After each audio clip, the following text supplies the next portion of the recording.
Yeah, okay. You're just happy. There's, hi Susan.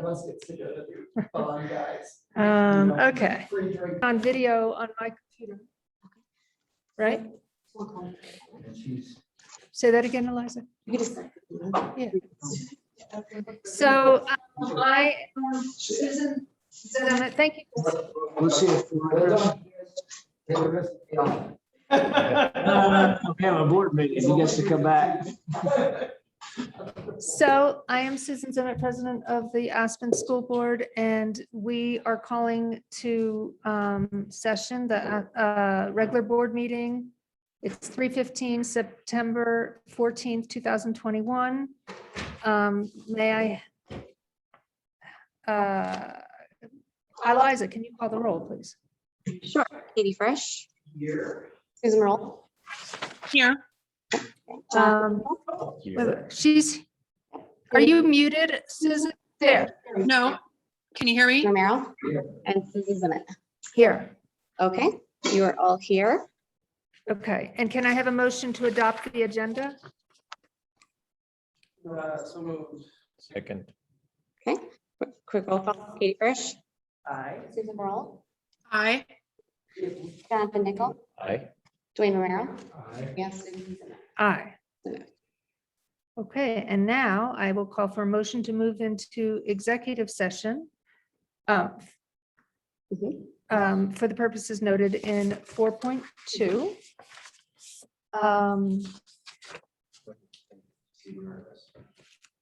Yeah, I got it. I'm sorry, I lost that page. Got it right here. CRS, for the purpose of reviewing and discussing the superintendent goals as authorized by CRS 24-6-40245. Do I have a second to that motion? I'm sorry, 4F. Do I have a second? Second. All in favor? Aye. Great. Aye. So I'm going to ask that we're starting document the time at 3:20. And what I'm going to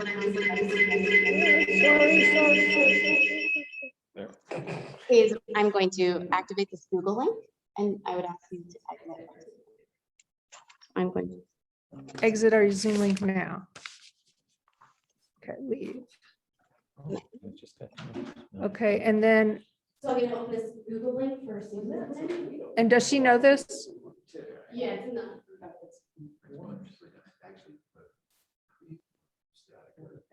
I find it's distracting to just.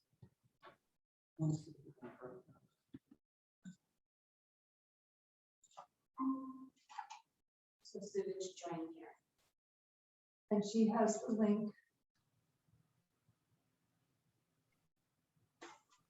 She's still here.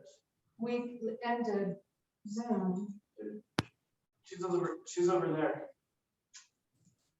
Oh. I definitely want to.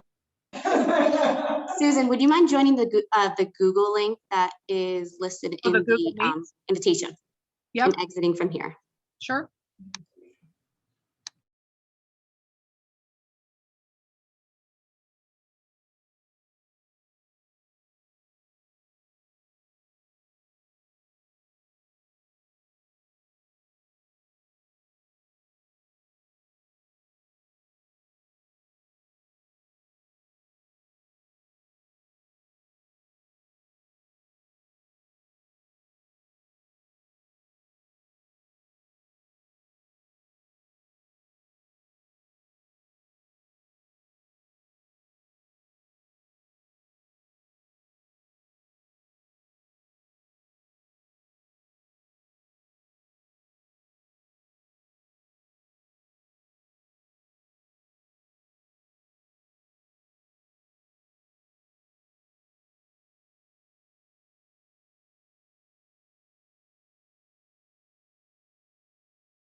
Anyone in the peanut gallery hear us now?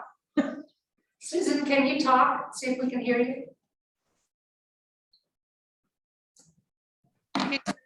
Okay, great. Okay, Awesome. it is. Okay, I am Susan Simmett, and we are reconvening our regular school board meeting, Aspen School Board meeting after an executive session.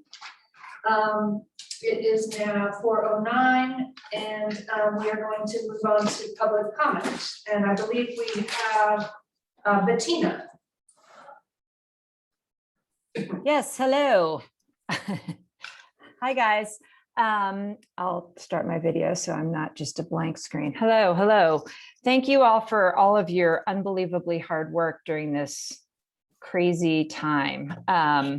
So I just wanted to bring to your attention an issue which I think is vital to all of our shared goal of keeping the schools open and occupied. My daughter was tested by Pitkin. She was sent home from school on September 7th because she fell asleep in class and had a stuffy nose. And we were told she could not come back to school until she had a negative COVID test. It was 3 o'clock when we were asked to pick her up.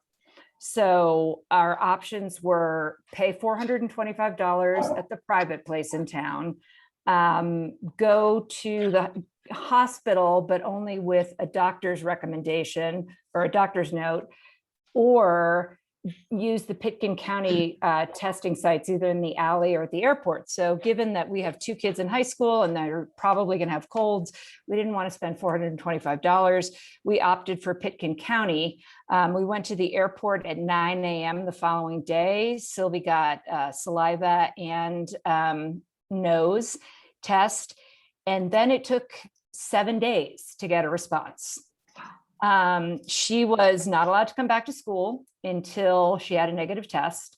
And it was negative, by the way. The big issue that I discovered that I was not aware of is that Pitkin County, they're not actually Pitkin County sites. They're run by, and I quote, various providers. So when I was trying to chase down, this kid had a test, she can't go back to school. We're not virtual, so she missed 4 days of school and all she had was a stuffy nose. What I was told is we don't have any visibility or accountability or answers. There is no number that you can call. This is all farmed out to Texas and it comes back when it comes back, and good luck to you. So I've since been told by a number of people that Carbondale is really great. You can go to the town hall and it takes a day, but I think particularly the doctors in the room will agree that a 7-day turnaround is not actually helping us keep Delta under control. And asking kids to miss 4 days of school is just not a great solution. So as I said, I wanted to bring this up. I've already emailed this info to Greg Poshman because he's the head of Pitkin County Health. But I don't understand, I guess, at the end of the day, why the private guys can turn it around in a day and Pitkin County can't. I would love to comment on this, Bettina, thank you. Okay. Can you hear me okay with the mask? This has been an ongoing issue that our COVID testing team is on. And we've been trying very, very hard with CDPHE, Colorado Department of Public Health, to try to get our local testing facility certified for public funds so that the microgen test that the county has contracted with is not the only option. Okay. Been unsuccessful in doing that. Please write to the governor, please write to the county commissioners. This is not a school board decision. We're trying very hard to make this happen, and we need some more public pressure to try to get a local lab certified. Okay. So that we don't have to worry about snowstorms and I-70 closures. Right. It prohibiting our ability to get tests back quickly. And Dave, Dave has a comment also. And I just want to point out that we definitely are not Pitkin County Health. And if you were to send to me what you sent to Greg, I will bring it up with Pickens County Health Department tomorrow morning, very happily. We've had a lot of problems with the time, a lot of problems with the guidance. And we would, we work very closely with Pickens County Health. But we recognize the problems, and we recognize the problems with the delays. And it's an imperfect situation for sure. Yeah, to be clear, I am in no way blaming the school board or the school or expecting the school board to be the ones who solve the problem. I am simply trying to make sure that you guys know what's happening out here. And obviously you do. And just saying that the reason that I think the school is involved in this, not even though you're not the County Board of Health, is because it affects our kids' ability to get educated. And we're a big, the school is a big employer in Pitkin County. So we should be able to bring something to bear on that. But I will absolutely write the governor and the commissioners, and I'll add my voice, and there will be a letter in the paper tomorrow. So Perfect. Thank you. thanks, And guys. anyone else out there who wants to put a dog in this fight, we're happy to have help on this one too, no pressure. Thanks, Bettina. Thank you. Okay, moving on. And Eliza, no other public comment, correct? No other public comment. Okay. So, reports and comments, 6.1 AEA update. And I saw Stephanie. Hello. Yes, Stephanie. Hi. I'm just gonna speak from here, is that okay? Sure. You don't need to see my face. Sure. I'm just gonna quick update. We just wanted to say thank you to the 4 buildings in the district for their diligence with mass and layered mitigations. I think it's great that we're all working together to keep in-person learning. I think that our staff has done a really, really wonderful job. And I'm grateful as a parent, I'm grateful as a teacher, I'm grateful that we are able to keep it up. And we're just moving forward, and we just keep going. And I just want to say thank you to everybody in the 4 buildings who are keeping our kids in person learning. We wanted to thank Eliza for everything she's done. So thank you, Eliza. We just want to make sure we're committed to the conversation about recruiting and retaining staff for longevity. We're really, really scared. I mean, we have a lot of people that are leaving and coming in the district, and it's really hard on the membership. It's really hard on everybody. It's hard on ESPs, it's hard on the teachers.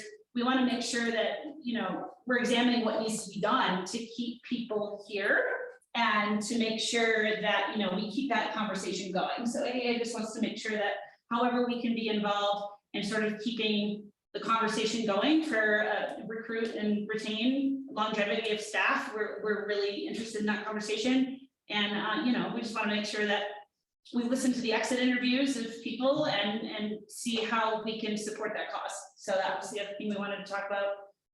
There's 2 initiatives that AAA is working on with CEA. We're in the process of working on a collective bargaining bill, which will assist everybody across the state in making negotiations a little bit better of a streamlined process for everyone. So we're really excited about that.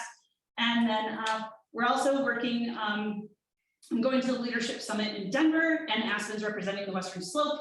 So I'll be heading to that on Saturday to kind of represent teachers and ESPs from the Western Slope at the Leadership Conference. So that's really exciting. And then also our college counseling department is working with Governor Polis on and the CEA president, Amy Baca-Ohlert. They're creating a partnership with community colleges to strengthen relationships between post-secondary options.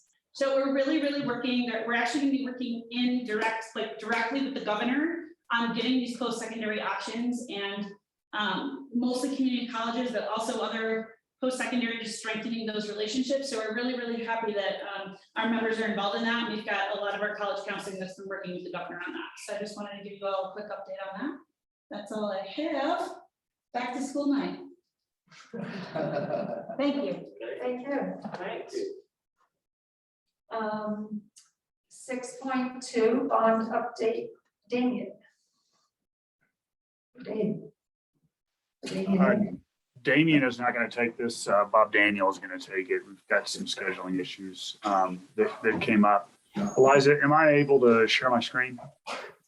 Yes, you are. Okay.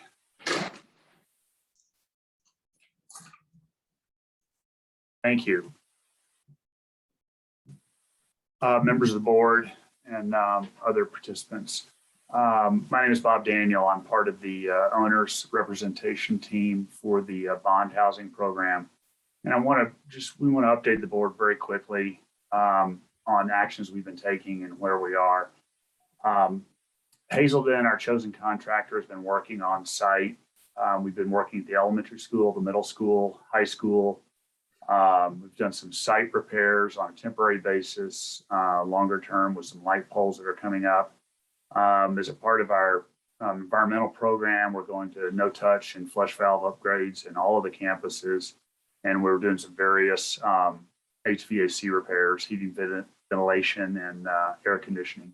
So this work is ongoing at the school. We're working with the school staff, both the maintenance and operations team, as well as the principal and education teams, to make sure that we're not interrupting the educational experience.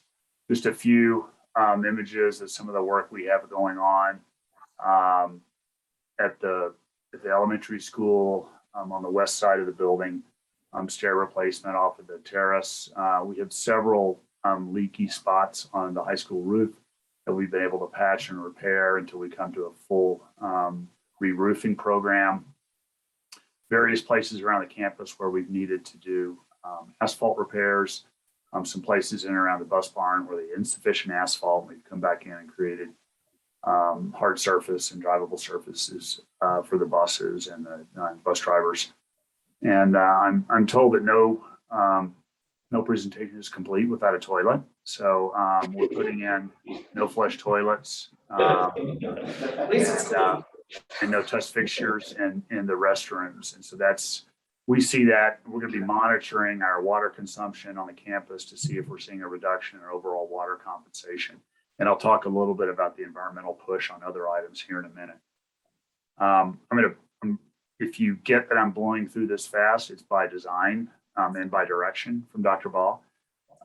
So relative to the design process, we're moving forward on design on some very specific scopes that were identified as deficiencies through the programming effort that was done. Safety and security design is a big issue. Dr. Ball has been the Pied Piper of this program and is pushing us to address some of the unusual access or accessibility issues that we have with the campus and bring us back into more of a this century type of campus environment, not on a confined basis, but really on a security basis for students and faculty. We're continuing on our deferred maintenance projects. We have a long list of phase 2 projects that we're undertaking. And so we're pushing forward on that, working cooperatively between Cunningham and our contractor. Cunningham is helping us with classroom and learning environment upgrades, doing things for the district, such as establishing standards that don't currently exist within the district for purposes of finishes, materials, classroom environments. So Cunningham and both Cunningham and Hazelden are bringing their depth and breadth of experience in working with school districts across the state to help us put together these programs and these systems so that the district has, not just improvements when the bond is over, but really a how-to and a guide going forward. Still pursuing what chances there might be for district theater and performing arts use. A lot of that has to do with the pending election this fall. And then sort of down to the level of detail of looking at furniture acquisition and some the elementary school and high school classroom learning environment design, working with the principals and other education staff at those facilities. From the standpoint of just, I'm very hesitant to put these numbers up because these are ranges and we're working through this budget. But we really wanted to give the board sort of a very quick look of ranges on where we are relative to expenditures. We're going to have a much more thorough budget update as we pull together the components of the improvements for the district. We see, and I think this is consistent with what was in the original bond documents, we see close to $15 million worth of deferred maintenance on the campus itself. And that's everywhere from site concrete to roofing to paint to ceiling tile. It's air handling units, air conditioning for IT areas. So there's quite a bit of deferred maintenance that we'll be undertaking. I mentioned safety and security earlier. Classroom and learning environments. And this excludes what we believe is an approach to take a look at some of the discretionary funds that were available through the additional bond proceeds at the offering. The district received, quite a significant bond premium to the underwriting to the tune of close to $20 million. District theater and performing arts.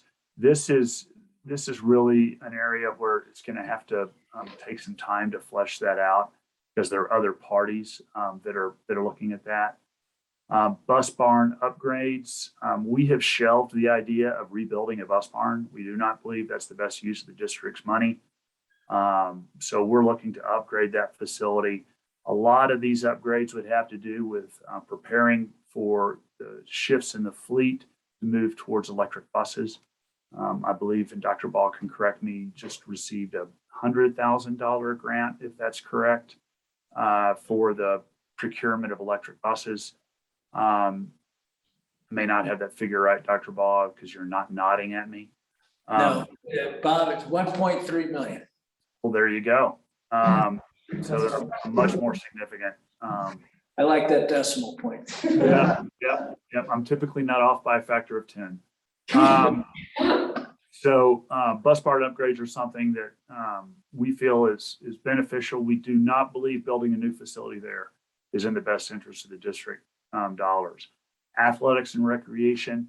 This really has to do more with providing appropriate facilities at the east end of the end zone at the current field, looking at how we deal with concessions, how you deal with bathrooms and in-game lockering for teams. So we're looking at in that area for those expenditures. And then probably the biggest single new project we're looking at is we've narrowed down options for a new cottage program and district offices, trying to combine those. We're undertaking a feasibility for combining those two in the space that's between the middle school and the elementary school. And the reason why that space has been chosen is because it's proximity to drop off, it's proximity to the elementary school, and honestly, the grade at that area really affords the opportunity to build a multi-level or multi-story structure on the downhill side and have it be, one or maybe 2 stories on the street side. So, we actually have grade working to our benefit there. Then when we start to look at our housing program and we're working with our housing subgroup, we've had one meeting with them, and I'll talk a little bit more about that update further into this presentation. But we're looking at a round figure of $45 million to look at housing, and I can talk a little bit about how we've come up with that number and what we're doing with the housing subgroup. And then we've got, I think the board's aware, we have 50 units that we own. We actually have 65 in our inventory, but 50 units that we own. Many of those have not been touched since their original purchase. So we've got quite a bit of deferred repairs. Ellen Woods Mitchell has been an unbelievable asset for the district. If you haven't met her, please do so. She's done a great job jumping into this housing program as the director of that, and in working with existing tenants, finding out what existing needs are, really trying to placate some of the issues that are in some of our existing units. But we've got a significant amount of money set aside for that. And that's not just repairs. It's really trying to bring some of these units into into a more of a current market state, whether that's cabinets, whether it's appliances, whether it's paint finishes. Some need, completely new windows and envelope work as well. Okay, keep it rolling for the other actions we've got under the non-housing. We're using the program documents that Cunningham put together through the course of our work with district administration. We have worked with the administration on project selection list. We'll be pulling that and bringing that forward to the board. And then probably one of the more exciting things that is really starting to get some momentum behind it is our discussions with Holy Cross and CORE to look at what we can do to move towards our net zero initiatives and goals. And so we're looking at all electric fuel for our facilities. We're looking at PV arrays on the site. We're looking at roofs. We're looking at parking lots. We're looking at the where the buses are. The exciting thing about this bus program is we could end up basically having mobile batteries, mobile units that can provide power through the buses themselves. So that's been an interesting endeavor. Another thing that we're doing that's not on here is something that we think is a good opportunity for the campus. Is we've engaged a local landscape design architect to come out and critique how we're using water on the campus in terms of how we're doing landscaping and how much manicured area we have, should we have as much as we do. And so we're going to be, we've engaged them to put together, if you will, sort of guiding principles for how we look at landscape and sitescape on the property. And the water consumption is sort of one issue. The other issue is that there's over $110,000 spent in landscaping a year on the district campus. And we see the opportunity to take some of the currently manicured areas and put them back into more of a native vegetative state. And then the final piece of it is that if you walk around the campus, we have landscaping up against buildings and we're watering our buildings and it's degrading the buildings themselves. So we're really focused on that sort of three-prong approach to looking at the land and landscaping and sitescaping on the campus. Project accounting system, Linda now has Brendan on board, who we now have a direct individual to be working with us on accounting for bond expenditures. So we're working through charts of accounts and better tracking mechanisms by having a dedicated personnel associated with that. So upcoming is our project scopes, scheduling associated with those, our continued design and deferred maintenance on the project construction. Jumping to housing real quick. I mentioned Ellen Woods Mitchell. She's been unbelievable to work with. The district has got a huge asset in Ellen. She's jumped into this in a way that's pretty impressive. As the board knows, we're acquiring 834 West Hallam. We just did tours of the property and review of that last week with both Amy Littlejohn as well as Ellen. West Ranch, many of you may know, is our property that's on the mesa right next to Aspen Valley Ranch, Woody Creek. We have significant septic system or wastewater disposal system failures on that. We've engaged an engineer. We have a design. We're working through the state permitting process, and we're going to be addressing those shortfalls within the next 30 days or so, based upon permitting. One thing we are doing with that redesign is we are accounting for the opportunity to put additional housing on that parcel should we decide to do so. And based upon the constraints on the site, we've got the ability to add 7 additional bedrooms should we choose to put them on that property. And then I mentioned earlier, bedrooms. The wastewater systems are designed based upon bedrooms, not units. That's just how the state and local jurisdictions calculate effluent. I mentioned earlier the actions that Ellen has taken on the immediate repairs and replacements for livability. Our upcoming actions, finalizing our repair scopes for our existing inventory, going through the McKinstry report. Again, McKinstry addressed sort of systemic issues, envelopes, mechanical systems, roofs, et cetera. We're also going to take a deeper dive into this inventory and take a look at livability, as I mentioned before. So that'll be a part of that. One of the biggest efforts that's really being undertaken, and Ellen and Amy are really spearheading this because they've got their hands on the pulse of this, is really coming up with a focused determination of really what are the district needs, how many bedrooms, where should they be, what should the unit fix, how can we best meet the needs of our staff and the opportunities for staff housing. And so, we're working on that. We'll be taking information to the housing subgroup at the end of this month. I believe it's the end of this month or the beginning of the following, sort of with a complete analysis of existing inventory, unit mix, how are we fitting, how are our needs being met or not met. I have to commend the Roaring Fork School District. I've got a personal relationship with Jeff Gatlin, their Chief Operating Officer. We had an hour plus meeting with Jeff, and they have got a pretty robust housing program.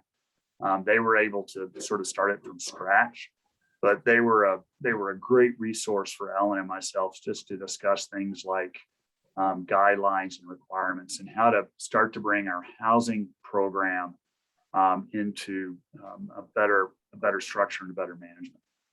And then obviously, we remain active in looking at opportunities for acquisition.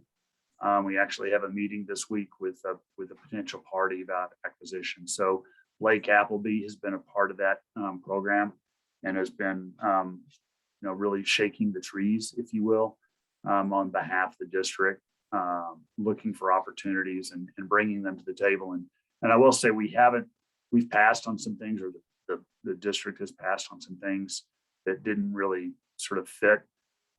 So, we're not just buying this or not just looking at this and buying it by the pound. We're trying to really make sure that from a location perspective, from a unit quality perspective, that we're looking forward with these acquisitions. So with that, I'll stop talking and see if there are any questions or comments. Dr. Bob, if there's anything I missed, or Ellen, or certainly entertain any questions from the board. We have a couple questions, Bob. Can you see us? I can hear you, so you can just ask away. I just wanted to, I think Dave has answered this for me, that you meant 2 to 3 million for the district theater performing arts center. It just said 2 to 2 million.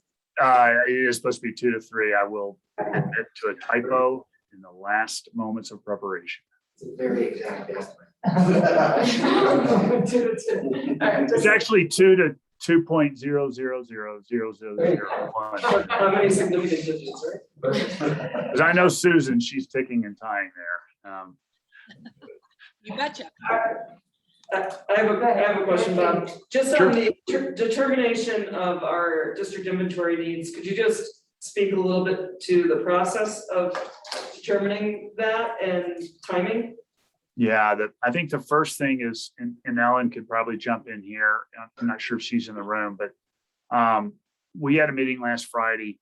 There was a follow-on to a discussion that we had with our subcommittee.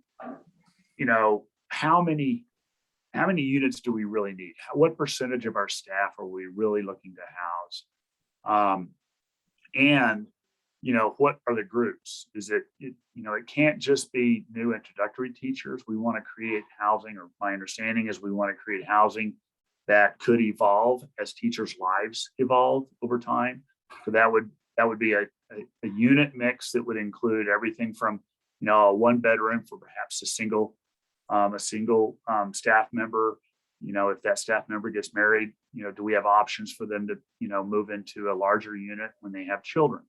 So I think, it's really just trying to make sure we're not so focused on all 2-bedroom units or all 3-bedroom units or all 1-bedroom units. So that's the focus of the review. Maybe I'd sum it up a little different, Bob. I guess what we asked was that Amy and Helen work on something that was based on current and future needs of what we wanted our demographic to look like. And it's coming back with an answer, a preliminary answer in 3 weeks. So that will be the next meeting. That's next, okay, that was based on the housing subcommittee meeting? Yeah, and I don't know what their internal process looks like, but that's what the commitment we made at that meeting. To me, it seems like a really important, I mean, I know there's a great need, and it's unlikely that we'll go too far in one direction very quickly. But I think it's really important to know what the goal is, before we get too far down the path of spending all the money. Yeah, and I communicated the board's interest in seeing that as soon as possible. But I also communicated that, given that we only have 50, and I'll just use, we probably need at least 200 as a number. Eventually, maybe not right away, we don't have the resources, that, we still needed to move quickly in the meantime, because to make sure, any course correction that we'll need, we'll be able to do with the additional 150 units, if that's what we say we're going to need. I'm not sure we have enough money for that yet, but. Yeah, but I think, I guess I've always been, and even since I was in the DAC, frustrated with the lack of a clear target. Yes. And so, and I think we need to be ambitious, because we even discussed things in the housing committee that might be additional options for financing.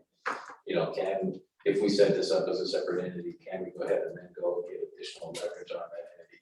I mean, there are lots of things to explore, but I think if we're realistic about it, I don't know that we're never gonna be able to raise teacher salaries enough for people to be able to afford the housing in the valley, given the way things are now. So if we want the teachers and the staff to be able to live here, the only solution is 100% coverage. So how we get there is a different question. Well, I think I would ask that the question that is addressed urgently is, of the $50 million we have budgeted for housing based on the money that we already have in-house, how are these guys, how is staff proposing that we spend it? And how that breaks down. I think the long-term stuff is also important, but we need with a bird in hand. No, absolutely, I understand. It's just, we said we wanted to have a target to make sure that we were moving towards the right mix in a methodical way, and that's what they're working on now. And we're gonna have that next week on the calendar now. But I can't remember, is it next week, Bob? I'm sorry, say again, Jonathan. Is the meeting in a week or 2 weeks? I'm sorry. It's in 2 weeks. Okay, but I did see the invitations sent out. Yeah. So, I mean, just by way of example, I mean, if you look, this is one of the things we're looking at. This is our current inventory. We're heavily weighted on 2-bedroom, 1 baths. Much more than anything else. Then the next is one bedroom, 1 bath. Is that the right mix? And location has a good bit to do with it as well. So those are the things that we're trying to work through to provide the best information for the housing group and then the board. Thank you. Dwayne, Susan, either of you? I'm good. Good, great.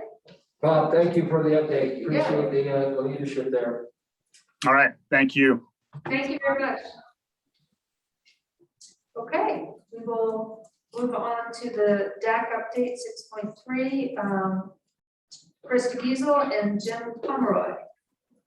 Are you guys?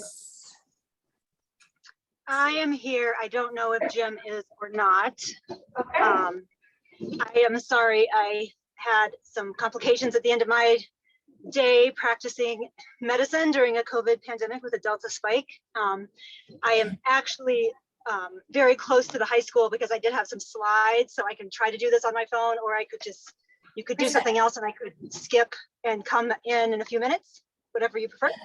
Kristen, I could drive it for you. Or I can go Okay. first if you'd rather. Or you know what would be the best option, I think, if we can consider this, is have the principals give their update now, because they have to get back to their back to school Absolutely. nights. Okay. So I think it might work for everyone if we could start So, that. so Chris, And really, if you guys are, it's just my personal opinion, if you're missing back to school night to give us an update, I'll just read that update. We're not missing back to school night. It's a high school back to school night. Sarah, okay. Yeah, and attending back to school Yes. night for those of us that have high schoolers. Yes, all right, But I think Sarah has the most pressure on her at the moment, so Okay. if Sarah, you could go first. I saw you were on there earlier. Can you all hear me okay? Yes. Great. Thank you so much. That worked out well. Yes, we have our back to school night this evening. And I need to be on that Zoom at 5 o'clock to ensure our translation is all set up so that people can access our general session in English and Spanish. Then parents will attend all of their students' classes following their schedule for 10-minute classes. The start of school has been fast and furious. We made it back safely from ex-ed. This year was definitely an anomaly in terms of us not having the wide variety of courses we normally do heading to urban areas.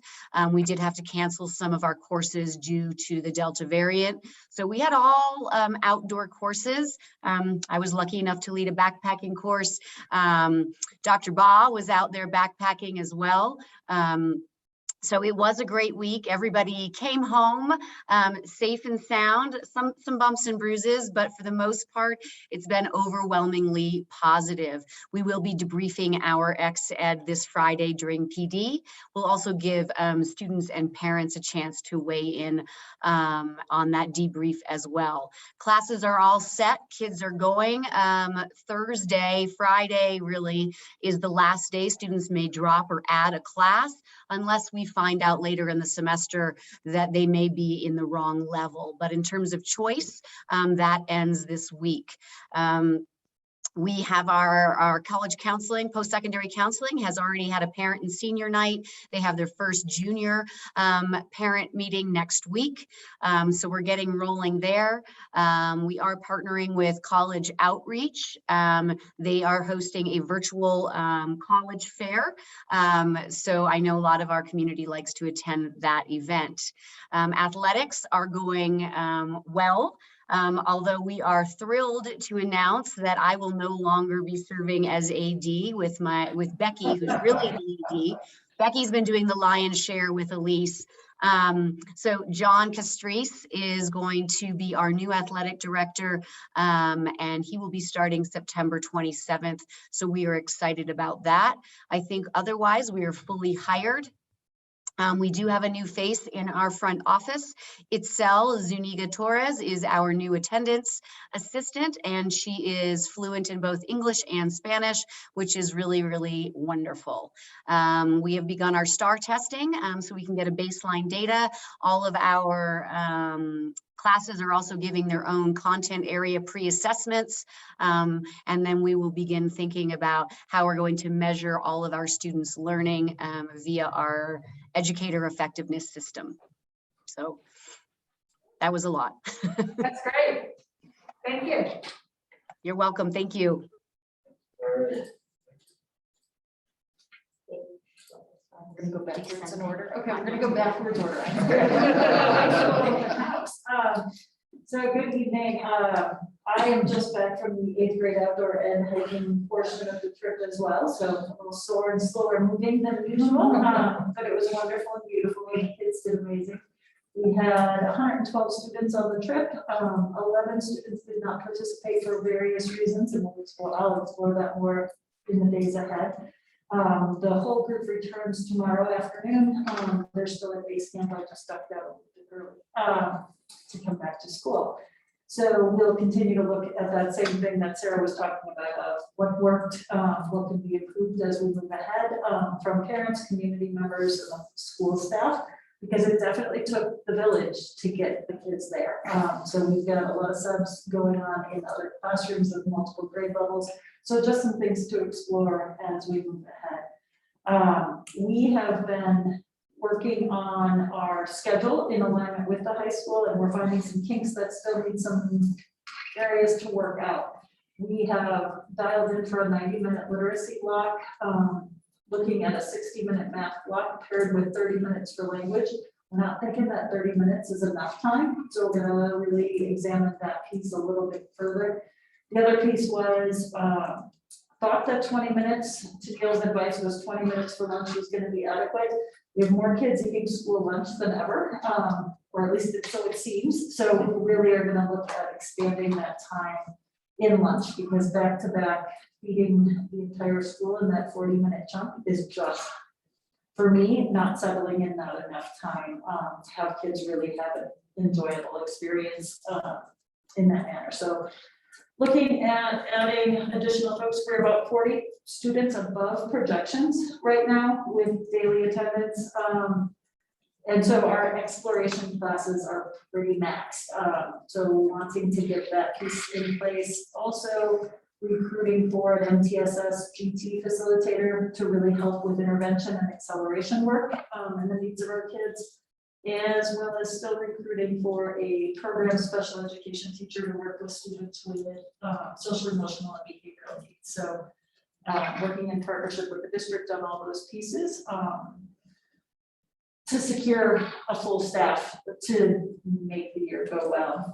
Athletics are also underway. I've never had middle school under the lights for Friday night football, but on a Tuesday, so that was an interesting piece right before outdoor ed, but what a beautiful setting for middle school athletes. I don't know if they even appreciate how amazing that is. But we had volleyball going on and football going on last week, right before the outdoor ed trip. Kudos to those kids who would play in those games and then turn around and hike the next day, but they did.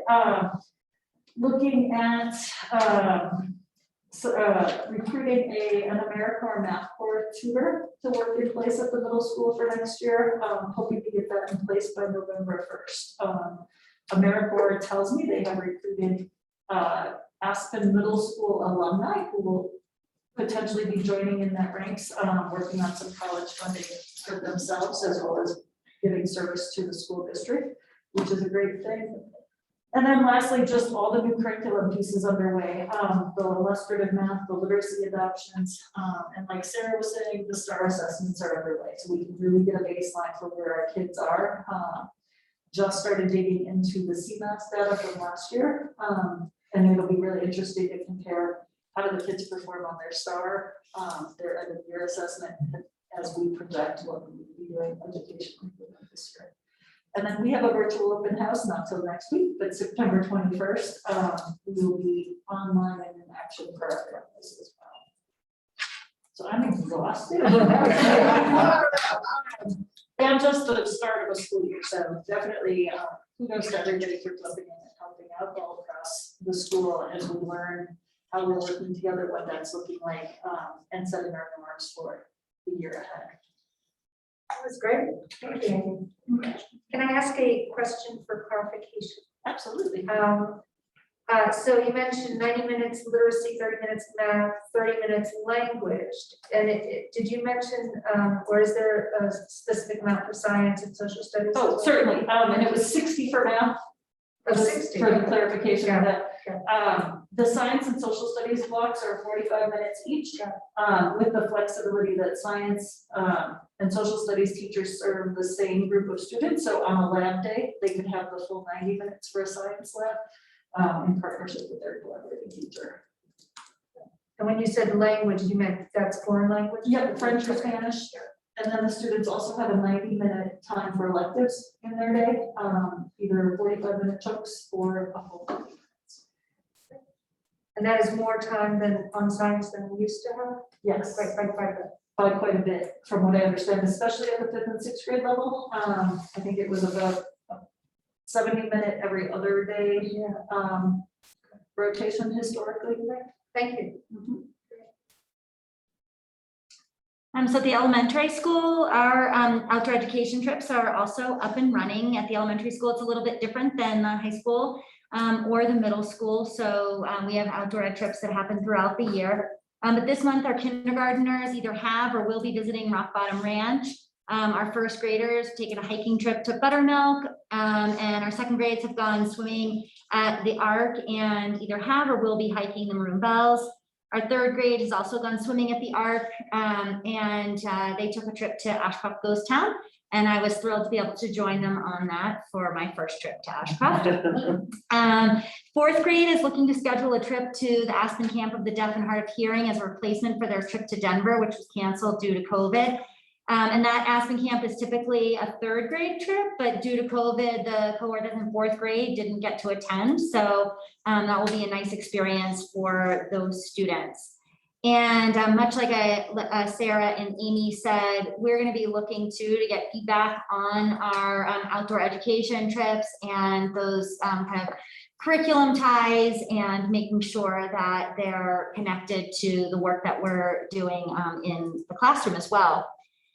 We're really excited. We've been meeting with Jeanette from Thrively to introduce Thrively to our 3rd and 4th graders.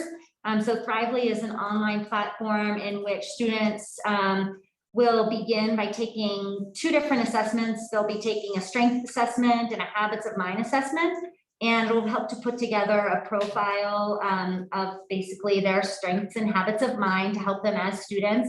Then they walk through a series of setting goals, and there are both whole class and individualized social emotional learning lessons that our counselor will be using. Our librarian will also be using those, particularly when it's talking about habits with online technology and use of that.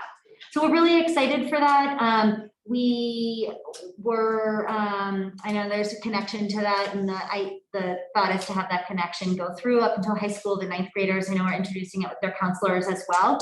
And so having the counselors introduce this seemed like a really strong idea, because our 3rd and 4th grade teachers have so much going on with PYP, or our elementary classroom teachers are really inundated with so many new initiatives right now. But this seemed like a way that we would be able to introduce this, and then it would complement the learner, particularly like the learner profile in the PYP. So that's really exciting. Speaking of the PYP, kindergarten has been working with Deirdre Bennett, our PYP coordinator, and they've begun already the work of mapping their first unit of inquiry. And then in addition, this week, our 1st through 4th graders worked again with Deirdre on mapping the year-long curriculum. And this is a really important component to be able to take all of the pieces of our curriculum and have it written and articulated. Our single subject teachers are going to be doing this work on the Friday PD. And there are opportunities too in our new Wit and Wisdom literacy curriculum and for our single subject teachers to be able to integrate some of that work all together. So again, seeing that whole curriculum scope and sequence laid out across all of the domains will be really interesting and beneficial. This week on Friday, we're going to be working on planning our win time. So win time is a block that is going to be added to our day. WIN stands for what I need. And during this time, students will be grouped for interventions and extensions kind of based on what their needs are, based on the data that we've collected. And we're going to be able to flood the grade levels at that time with our interventionists and special education teachers for support, so that we can really hone in and target some of the skills that our students need to be successful. Each grade, with the exception of kindergarten, has an hour for win time in their day, and our kindergartners have a half an hour in our day.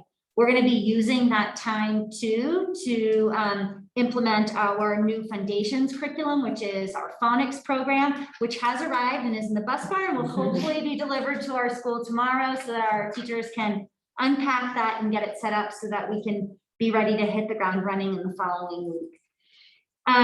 So we're really excited about all of these curriculum initiatives and the PYP and the coordination of all of them together, and trying to be able to balance that with what our capacity for learning and being able to pull out new initiatives are. So that's been really exciting and a team effort, and we have a lot of wonderful people that are working towards that effort. We are looking to hire a school counselor, which will be funded by the AEA. Sorry. She's not here anymore. By the AEF, sorry, that was a typo. That was a typo in there. My bad. Sorry, Cynthia, if you're listening. Yeah, so we are really looking forward to being able to hire a school counselor. Just going to put that out there to anyone who might be watching at home and be sitting on the desire to be an elementary school counselor. Please reach out. You have to have at least one hiring request at every board meeting. Good job. Please, please reach out. Thank you. I have a question, actually. To clarify how this works.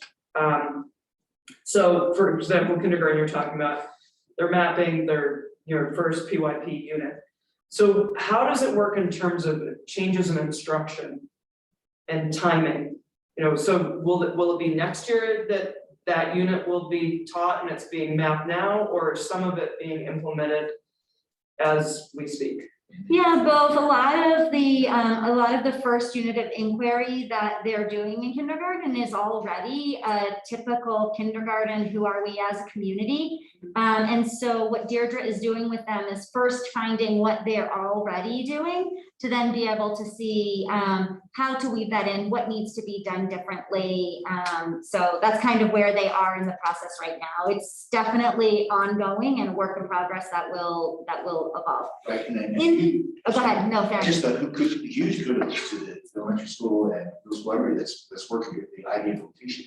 The actual rollout for the training doesn't happen until November, so this is all precursors to that. So just know that we're very excited at the work that they're doing and starting around the ideal learner profile and some of the other aspects like the curriculum plan that have been happening. So that understand that it's kind of iterative, so some of it will start to be implemented even better next year, the year after. Yeah, absolutely. But they wanted to start with this unit while it was like the introductory unit at kindergarten at that level. And so like Darren said, we have those 2 dates. We have 2 days coming up for that, and then we have IB and burrito this Friday. So exactly. That is one I wanted to highlight too. That's K through 12. So the IB learner profile spans all of our grades. And our coordinators, just to shout out to them, they came up with this great idea to have all of the staff K to 12 come together to talk about how, to just share out, to have a time to share together, and then to share out how they are implementing the learner profile at the beginning of this year. So to get ideas from one another and just so we can celebrate that K through 12 span and that community that we are. Really model what that integration is going to look like. It's really exciting. Thank you. Thanks. Thank you very much. I think we're ready for the DAC. Excellent. Sarah. She's here. So usually sit here, you just put your chair. Let me just get going.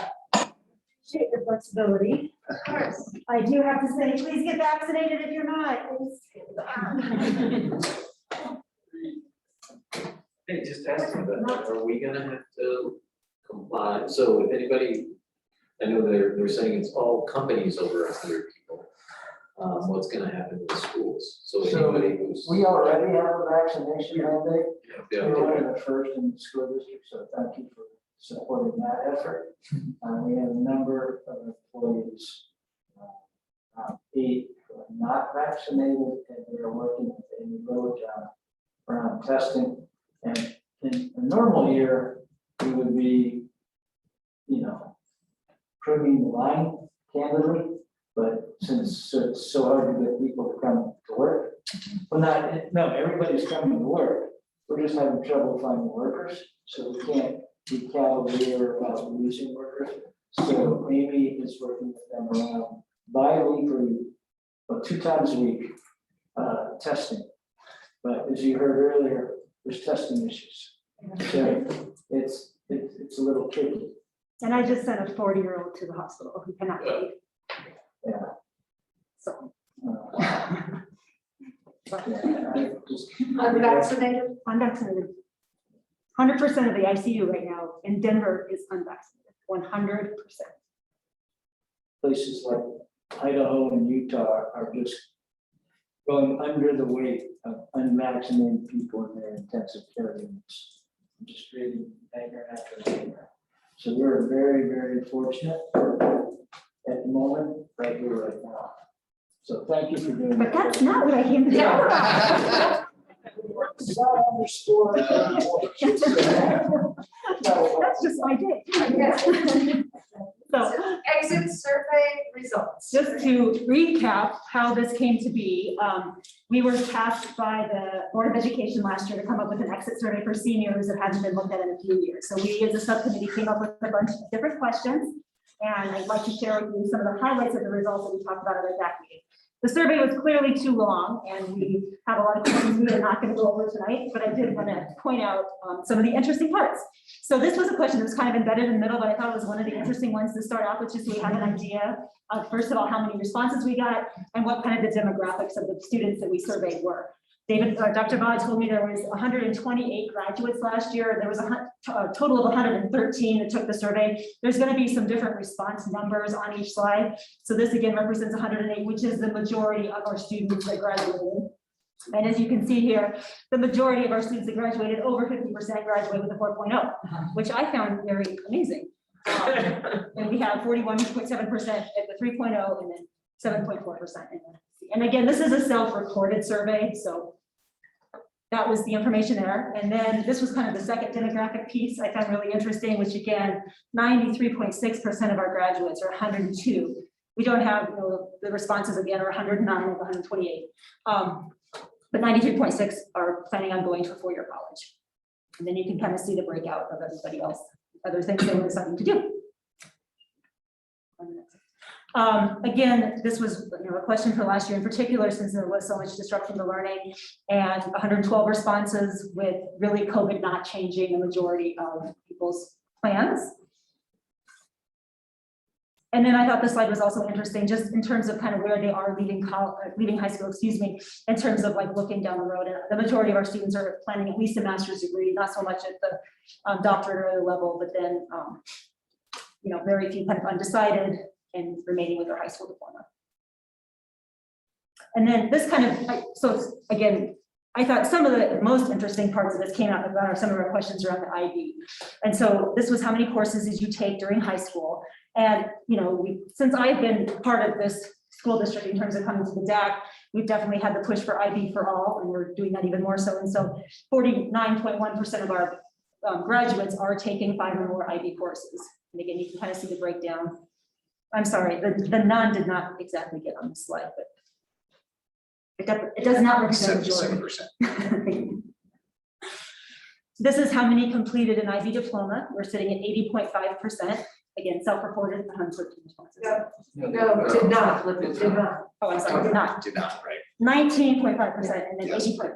So I'm sorry, that's the point I did want to make, is even though people are taking 5 or more classes, most people are not pursuing the IB diploma. So this is something that we may want to, I put some comments in here, we'll look at in a minute, but that's one thing I kind of want to tease out as to why they are taking so many. There's issues with the IB diploma qualification standards. If you accelerate anything for that student year, you're kind of aged out. You gotta know that. Yeah. So it's a little bit of a technical defect there. Right, if you take an IB course in 10th grade, you're ineligible to do the diploma in 11th and 12th. Correct. Which is self-defeating, a little counterintuitive. For now, we'll figure out. Promise? Right. We're working on a workaround. So I would assume those would fall under too restrictive. Right. Requirements could be too restricted, not because they weren't capable of handling the workload, it's because the timing didn't work. Quite the opposite. Yeah. Most of the kids that get an IB early are very capable. They take more than 5 classes. Yeah, well more, right, yeah. And then that's the point on this too, that I think that some of them may also fall out, and that I did not feel that I would have benefited, because again, if they're taking them as a freshman or sophomore, they probably are not going to see the benefit of doing that diploma, because they're going to have more benefit from taking the more rigorous classes early. So I think, again, this slide kind of teases out some of that, but we may want to change these questions next year to get some of They're good. More There's a lot of specific about why. information. Do we know how many students take early IB courses and can't do the diploma? Roughly? Probably varies year to year. It varies year to year. Susan, I'm thinking just off the top of my head, you'd probably have, it could be anywhere from 13 to 20, typically around that. I'm just thinking about right. Per grade level? Yeah, per grade level, correct. We can include that question in the survey next year too. And that would vary year to year, depends on what the advanced math classes. I'm just looking, what I'm doing is the enrollment in the advanced math. But it's not just advanced math, No. it'll be something else as well. New language. And then I did include some of the reasons as to also why they may have felt IB was too restricted or other things, just to show you that at 78.4%, most of our students are working during high school. Cool. That's very interesting. And this is kind of why, which I also thought this was really interesting with, again, 84% of them saying it's for a source of income, for their resume, and to explore areas of interest. I think it'd be interesting to find out a little more quantification on that, because if they babysat once, it would qualify as working, right? Versus kids who are consistently holding down a job. Or maybe a question about how many hours. Yeah, just some things that, because it's a very different, you know. Right. And then these last two slides, I think these are the last two. These just have more. So what I did is I just kind of cut and pasted some of the comments that we got. We did get a lot of comments. Some of them were more high school comments. You could tell they were coming out the door, but these are just, you know, some of the comments that you can read through. The next one. Yeah. I think it's additional comments. Exactly. And I mean, I guess this one I kind of put in there just with the pressure to take IB classes, and it's becoming worse. And I guess, you know, I think that probably the goal is not to have the kids feel pressured to take the IB classes, but to have them want to have this love of learning and to explore the diploma in its own. There was another. Yeah, one sorry, thing. that's good. This is just more comments. Stop pushing, this is the same thing, like stop pushing IB so aggressively, good variety of classes. They're adding more IB classes. But yes, I forgot about these last. Go on to the next one. But this too, I just thought another thing that really stood out was how much they really love their teachers and how much great feedback we got about the teachers. I just think this speaks to the fantastic teaching staff that I've always heard about at the Essex High School, and that obviously these results have shown is there too, because they really thought their teachers had high expectations.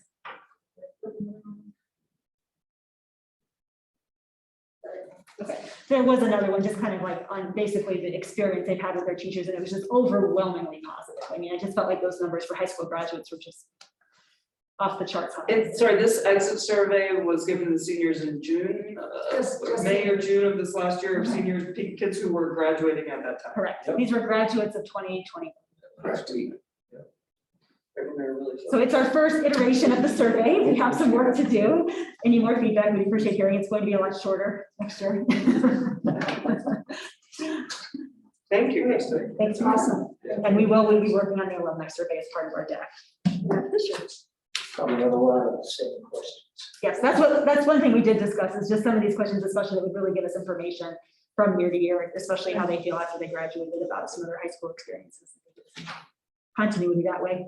And is the alumni survey meant to be, will you get these same kids next June after they presumably, most likely have had a year of? Probably not June, right? Probably earlier in the year. We're kind of thinking, I think we talked about this more like even December-ish, kind of like that 6 month, 18 month, that kind of mark in college. You know, this is I think we've got a really good response rate to the survey, probably because they had to take it to get like a cap and gown or something. The senior panel is always done in December around college breaks, because that's when we can capture the kids here to have that conversation. So that was the rationale for the time. And I don't expect we'll probably get as high of responses from surveys going forward, but I think if we could, you know, sample them at least 3 times during college, whenever they come back. Absolutely. Very good. So happy that you did it. You did it. Good. I don't know if I'm repeating myself from a previous meeting, but I think, and appreciating everything that the PAC has done, I think we need to, as a board, kind of work with Dave to dedicate resources to doing, you know, like professional surveys and getting the resources where the survey is identified, and then having it done on like a consistent basis, because we've seen a lot of inconsistency in this, and I think we need to make sure as a board and as a district that we're putting, you know, this is done kind of in a rigorous professional manner, that, you know, the same questions gets asked, we can track trends over time, and that we're really taking the time to do a good job and survey our different constituents to make sure that we're getting good information. Well, I think it's also hard to ask volunteers to continually do this kind of detailed work on an ongoing basis. Dave has a contact at the city who does surveys regularly. Yeah, there's actually think she's even PhD level researcher through the city. I can reach out to Sarah there, but I can also reach out to some of the national level school resources to see what people are using. Probably might be able to- Right. And I think it'd be great if the deck could help with this. But I'm not sure whether, you know, having a professional do the hardcore work and Oh, we the had deck some- helping direct. Yeah, the DAC had some sample surveys to look at from East Coast, from East Coast schools. Yeah, these were questions at the beginning, but I don't think the JAC like wants to do this on an annual basis, but like if we can come up with these things and then turn them over to somebody else to make sure they're administered. Exactly. The questions are. And the district is willing to, able to take these on once they get them going. Well, and to get to those questions that are. Support of the board. Yeah. Yeah, the director from the board. Great. You know, it gets a lot easier to do stuff. Great. You know, so. You have our unanimous, We'll do, directive to. Linda's not here, but don't we have something in the budget for board surveys? Yes. Yeah. I know we have some money. And that's a current action item of this, to use that budget line item on the surveys. Okay. So maybe we can add that to the next, we can get some answers on that and start a process. And I think it would be great if the DAC was willing to continue to help push the work forward. But maybe with a little bit of professional help so that we can have the software package that will bring it all together and, you know, consistently from time to time and that kind of stuff. Let me dig into that and report back. Great. That's an action item for me to work on for next time. Are we gonna put that at the bottom? That's an action item. I would say so, and first of all, very appreciative of the DAC doing this and taking the time to do it. I know how much work it is, so thank you very much. Please don't construe my comment to mean that we do not fully appreciate all that, but I would say there's at least three. One is the student survey, one is the alumni survey that we've also been trying to get be done on a consistent kind of methodological basis. And I would say there's probably a climate for staff survey that we could either align with the TEL methodology or some other methodology, but it just kind of needs to be, we just bang them out every year and then there's a report back and a consistent, you know, what are the action items that come out of that? Because I guess here, it's not clear and that there's an action item that we took out of this. And the survey is really, you know, unless they're producing action items, then we're not doing it. We're not either being respectful to people taking the time to fill them out or doing our due diligence and making sure that it leads to change within the district. I have one action item on this. Okay. The GPA slide is a little concerning to me. Yeah, we had the same concern. So maybe a little, that would come from an overall summary at real GPA as opposed to self-reported.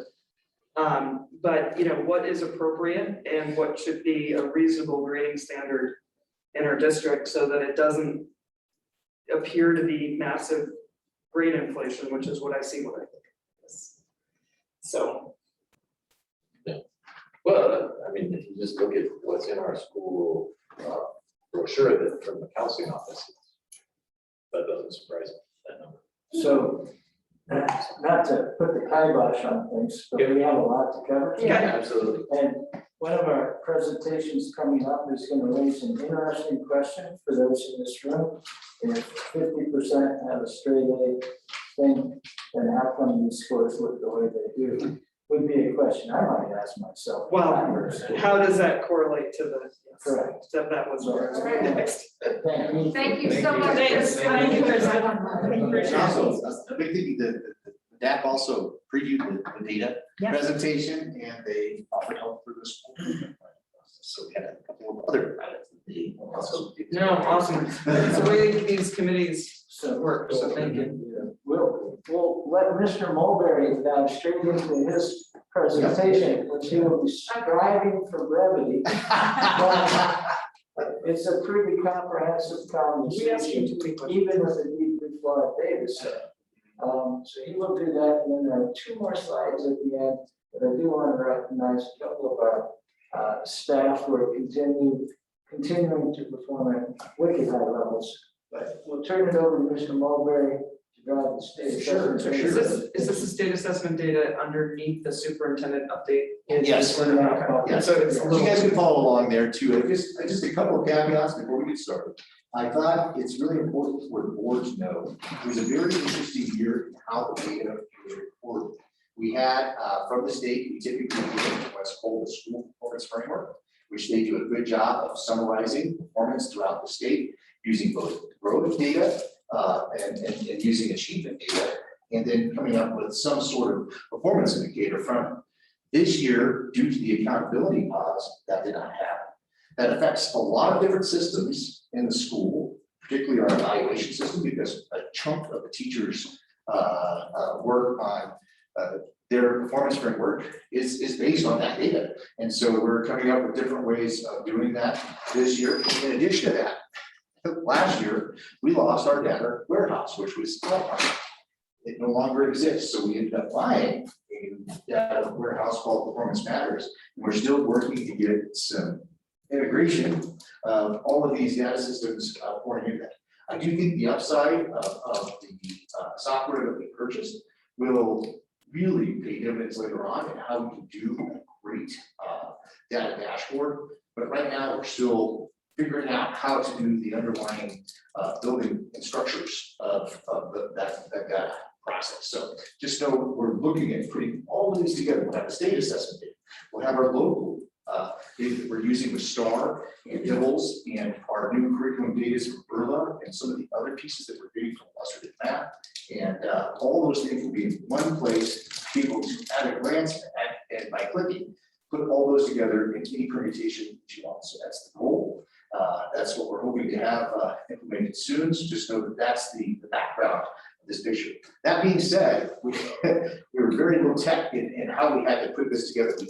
We ended up going to the CMAS flat sheets to pull together a summary data portion of this. And there wasn't a lot of statewide data that we usually are able to pull up. If you go to the state website and try to pull up the other districts' data or even our own district's data, they only have the 2019 data present. They have not uploaded the 2021 data, and that is typically a great way for us to check out our matched cohorts with the CMAS data.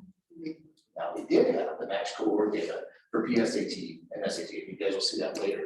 So I just want to give you kind of a background as to how the report was put together and some of the things that you're looking at when we're doing. So just a couple, some more caveats at the beginning of this. There were multiple learning models that the students engaged in. As you guys are well aware, there were permutations of schedules, there were multiple quarantines, and I just want to just put that down with the very first bullet there, which is many students had struggled. It was not a typical year, as you all are well aware, and I just think that it's really important for us to recognize that this could have impacted different grade levels, different schools in different ways, just based on just the actual delivery model of the instruction last year. And the state recognized that, and this is part of their caveats that was given from Dr. Anthus or from the state level in their analysis doing that. That being said, David and I actually went to Dr. Anthus's presentation for CDE when we were at the case convention. One of the things she said, it's always important to have a data point data. She made that decision to go ahead and go with the testing because, as we see in bullet number 2, you still can figure out, because we have a standards-based testing system, if you meet or exceed a standard, that would mean the same any given testing year. And so that's what she said. It gives us a chance to benchmark how we did and give us at least a dipstick or a thermometer reading of how your school did during that time. So that was straight from the Commissioner of Education. Participation is really critical. Some groups could have been really overrepresented or underrepresented in this data, given our participation numbers. That being said, that's why you do not have a disaggregated data list here. I want to be very clear on that. I don't think that right now there's a lot of speculation on whether that data would be representative of what's happening there. I think we're going to be working with the disaggregated groups. We showed that, of course, the principals get to see that, and they get a chance to review that. But also the end with some of those groups was so low that we can't put that in a public meeting. So just know that we are definitely looking at that. If we could put together an accurate total of that stuff later on, I will show you the disaggregated report as we work on that. In addition to that, we also have our MTS S coordinator, Zoe Stern, helping with this presentation, and she is very well aware of how everybody did on the CNS and has access to all of this data. And that's some of the things that we're doing and promoting a plan. She has a presentation at some point where she'll come out and say how we're picking and choosing students based on some of the data models that she's creating around it. So just know that that's all going on behind the scenes. And finally, not all grade levels were tested.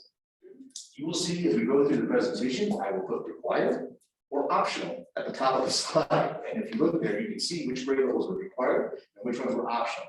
And sometimes you can see this, the state participation rate drop down to 8% on the non-required testers. And trust me, that creates a whole host of problems for any of the summative evaluation that you're doing. So I just want to give all those caveats up front. That being said, it's still a good data set for us to look at. I want you guys to say that, you know, we're definitely having to be very careful drawing big conclusions from it without having triangulation or corroborated data from other sources. Just one question there, when you said that MTSS coordinator, did I miss this? Sorry.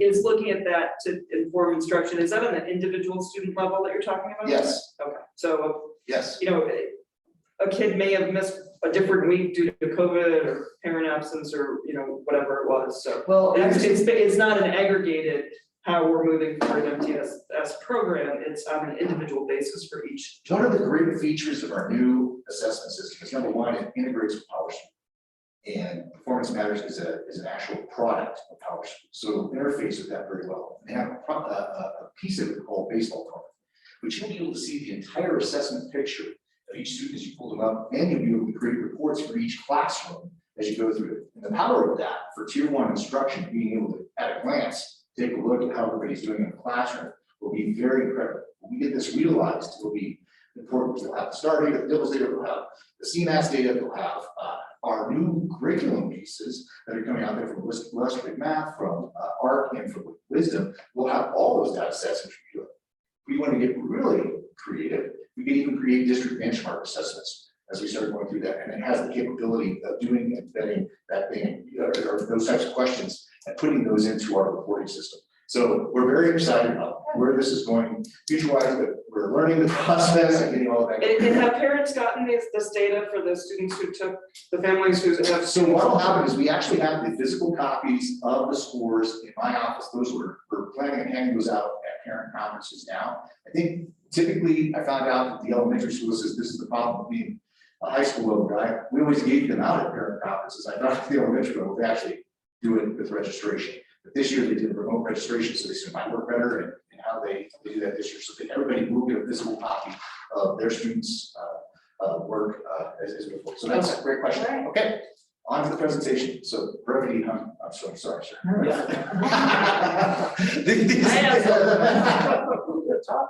I did talk fast. I'm trying to get through it. So here you can see the testing that occurred. We had ELA math, grades 3 through 8, science, grade 8, and you can see that. And typically, just to put a comment about science, you also typically have fifth grade and 11th grade. I think they didn't do that last year. That was another change in the testing process. They do have they use the PSAT to give a science score, and I'm not sure how to read it or interpret it, or I'm going to put it in. So once I get a little bit more of a thorough understanding of how they reported that from PSAT, and if I can give you some match school comparisons, we'll do that in the future. But right now we have the grade 8 science data. And then obviously SAT, and one of the great things we did this grade with PSAT and SAT, we were able to do match schools, because I know you guys like to see how we're doing in comparison with other schools around the state. And just again, 3, 5, and 7 were the required ELA test, and so it's just the odds were the English test, and then finally the math test were the score 6 thing. Okay. So let's take a look at language arts first. You take a look at this. We have a 3rd grade report there. We have all 3 years of data there. Take a piece, look at that, and see that it's the required test, that we beat the state average pretty significantly in this area. We had a very strong participation rate, given that it was a COVID year, and we handily beat the straight participation rate there. And just to put this into context with participation rate, when you guys are looking at these numbers, it doesn't even count for school accountability or school performance framework unless you have 95% participation. You can get docked for not having that. And the state didn't hit that level in any of our areas. So just to give you that background. So fourth grade, again, an optional test, and you'll see this is one of our areas of concern. This is not an unusual attribute. Just not to go past something that seems to be a significant improvement, right? Yes. Yes. That needs to be recognized, I think. Oh, for sure. I think the elementary department had been working on this. We just never got to have them be able to come in and show it to us, at least in third grade. So I haven't seen the rest, but at least. But I'll tell you this, when you look at how that shifted to the right, and this is where I get a little bit nervous though about making any conclusions about this data until I have it corroborated from other sides, but right now it looks very promising. And so, and the same thing would be said when we have those areas where we do not perform as well. We need to have that triangle with some of the data sources just to make sure that we're addressing the right issues. And obviously, this is one of those things that's always concerning. We don't meet a state level. That is something that we'll be taking a look at. And you can take a look at how the trend data was happening before this occurred. This is something that's very disturbing here is the 9.4% state participant participation rate on a non-tested grade level. It's hard with 43 to know. Yeah, right. And even with our own participation, you saw that drop to 46% for grade students. And so again, in fifth grade, we have that same sort of trend of not meeting the state standard. But again, we'd like to take a look at this a little bit deeper and see exactly what's happening there. And I know that Amy and I had a strong conversation about this today because both of those grade levels are now with her. So that's one of and I think it was very constructive. We certainly are trying to blame or figure out any of those things. Our real goal is here is how are we going to improve student achievement across the board? And what are some of the things we're going to do to make that happen? So please understand that that's always been our focus when we have these conversations with principals. Sixth grade ELA, take a look at that. Then again, it's an optional test. I gotta have hand it off to the sixth grade team at the middle school. Take a look at that participation rate in a non-required test. Yeah. That's awesome. Sarah after pointed out to me, she goes, Aaron, we sent a letter to every parent who made them come take the test. So we had a lot of different grade levels doing some things for participation. Well, we should benchmark that going forward for just even regular participation. You know, what worked to get kids to show up for optional. Right. I mean, that was really great for an optional test. That was a nice thing to see. And then obviously with the seventh grade, again, you can see that really nice pickup there as well in doing that. Dave and I actually received today some growth data from the state, or yesterday. Yesterday was when we received the growth data from the state. I want to take a look at how they calculated that. And so based on CMAS scores? On CMAS scores. So we'll see how that was put together, and I want to find out a little bit more digging, and that'll be in a future board presentation. Sure. So that'll help kind of, again, just flesh out this whole data picture. The eighth grade ELA, again, we're seeing a nice trend of everything moving into the right categories there, and improvement in both the main and sense. Yeah, There's a little drop in that. Oh, sure. And again, an optional test year, we only had 42% of the students that took this exam, and only 6.6% of the state took this exam here. So it's a tough one to make any strong conclusions from. So here's math. And some of the ones who made math could have moved over to exceeded, which is maybe why the exceeded went up. So it's not, it's good. Well, I mean, again, it's hard from one data point to really make any conclusions around it. It can certainly help us know if we're on the right track, if there's an area that needs focus, if we need to get more data around that area. All of these are things that CNAS can identify for us. Well, and the other thing I think, I know you get these kind of pulled off from the CMAS report, but what we don't have when we're looking at this is a number of students. So, 1% is that in some of these grades where we don't even have 100 students. Right. These percentages start to be a lot less meaningful.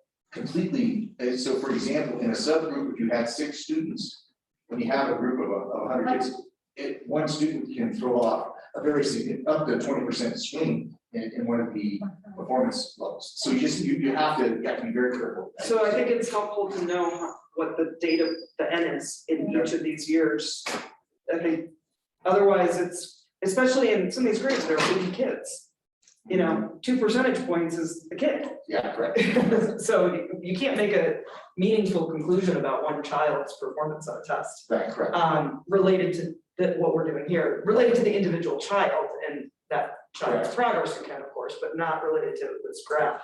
What we're hoping when we get the new database, when we're able to put a classroom set of data together, that would be very powerful for the teacher to know who's sitting in front of them, and how they did last year. And again, remember this is something I always have to say about a CMAS.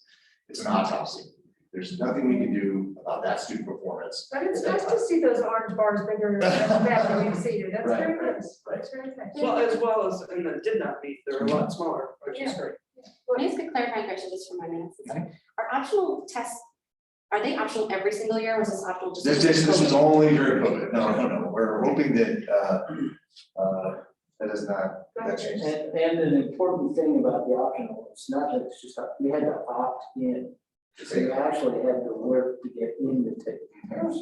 And if you remember, we had a robust conversation several times around this last year, and we decided to ask our families to opt in. So that's another, Eliza brought up an important data point. In this graph, for example, 2018, 2019, that's not optional. That's correct. That is So it's a mixed bag on this. It's only optional. These are students that elected to take the exam, which is a very, as you guys know, It's parents that elected. Yeah. So maybe For sure, it's a that's- different group possibly. Right, it could, like we said, like we said, the caveats at the beginning, it could swing one way or another, just based on Well, so you only had who 40 elected kids. to take the test. We had what, 80 kids in 3rd grade, you had 40 kids take the test. Yeah. So looking at a couple of percentages, Right. not So in 4th grade, again, you guys can see this, I'm gonna kind of pop through some of this data, and again, in both 4th and 5th grade, we were below the state average in ELA and in math. And again, with all the caveats that were there, and just know that that's one of the things that will be an area of focus for us as we start to look at our data moving forward. Grade 6 math, you can see how we did there with you can see, and I think, I'm very excited to see what that looks like. Again, just a kudos to the middle school and participation rate up for some of the testing and those optional test days. So we're definitely pushing to get that done. In 7th grade, it was an optional math test. Again, less than half the students taking the exam, but still not a bad result. And But one question, something you mentioned earlier, about maybe it wasn't you, maybe it was one of the principals, the entry level, the beginning of the year STARS test for everyone. And that's something that's pervasive for every grade level that is capable of taking a STARS, so 3rd grade and up. yeah, correct. Yes, you'll have it for all those grade levels. Okay, so. It'll match the CNAS groups. Oh, it will met, right, so I guess the question is, I'm not sure how we did that last year, but looking back 2 years, I think that data might be. We have started it for both years now. Okay.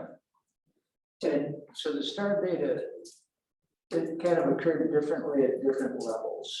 Okay. So for instance, if I remember correctly, the middle school attempted to administer it remotely in the fall. Then they brought the kids in January for just testing. Then they sent them home until February when everybody came back. This was a mess, yeah. So elementary school just administered it late, but they were in person, and then The high school did it remote. and then they did the same format. I mean, it might be interesting looking at STARS data from 2019 beginning of year, 2018 beginning of year, and 2021 beginning of year. Skip the 2020 that was kind of. It's kind of, we call it the moment of That's what we've been calling it.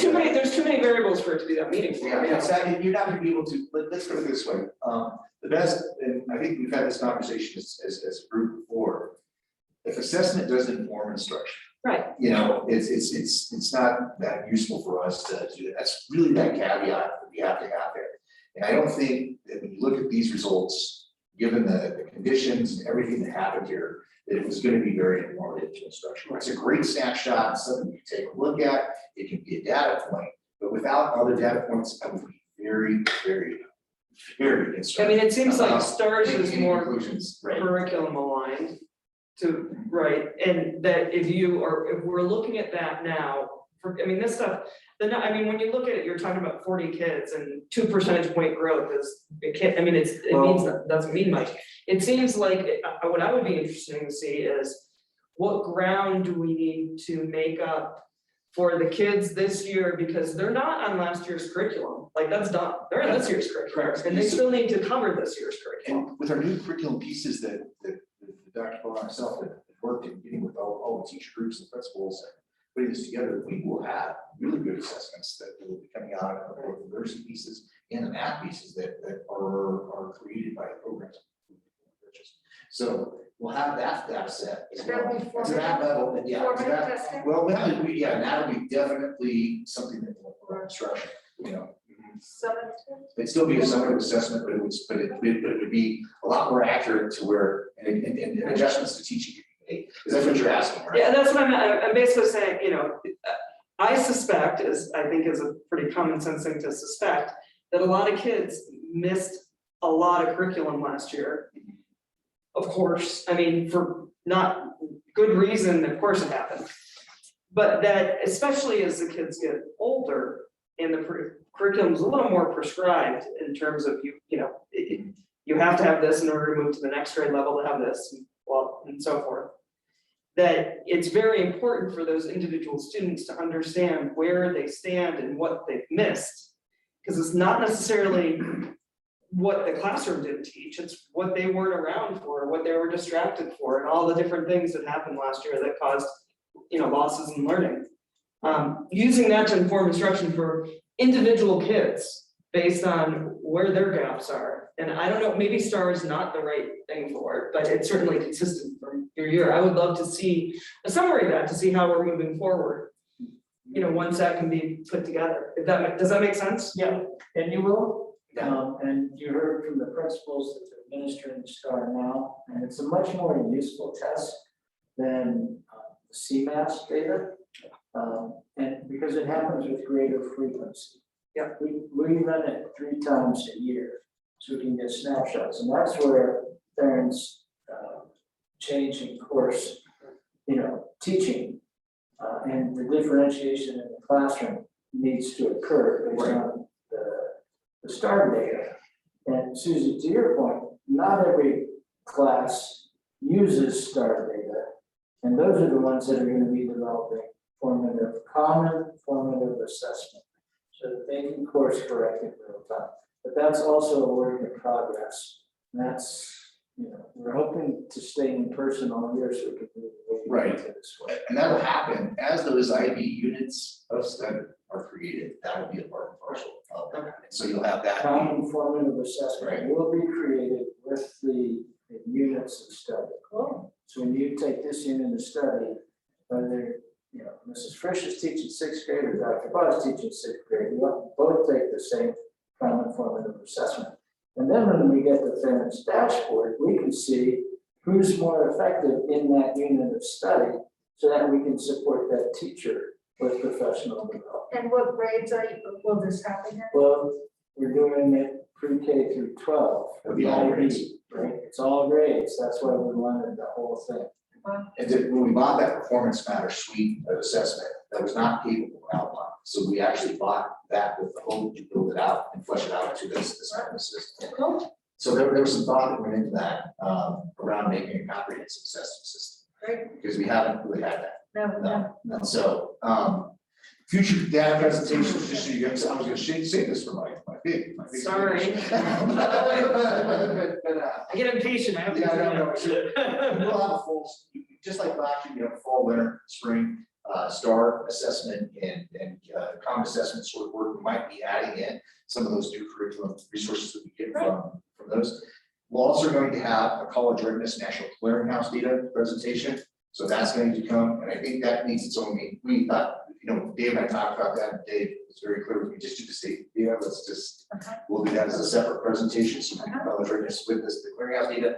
And finally, we're hoping that when the principals do some of that presentation data, we will have some of that goal and target setting that we're talking about, some of that, so we can start to formulate and identify those areas of improvement. So that's gonna come as we go through. So here's our CMAS science result. It's very interesting. If you were to take a look at this data, it's great as far as how much we exceed that. But again, and our participation rates were Above the state. yeah, above the state. And I know that I'm very excited to see how this looks with the new master schedule at the middle school and how much science will be taught there. So we're excited to see some progress there. So moving on from CMAS to PSAT, and I changed the format with this a little bit.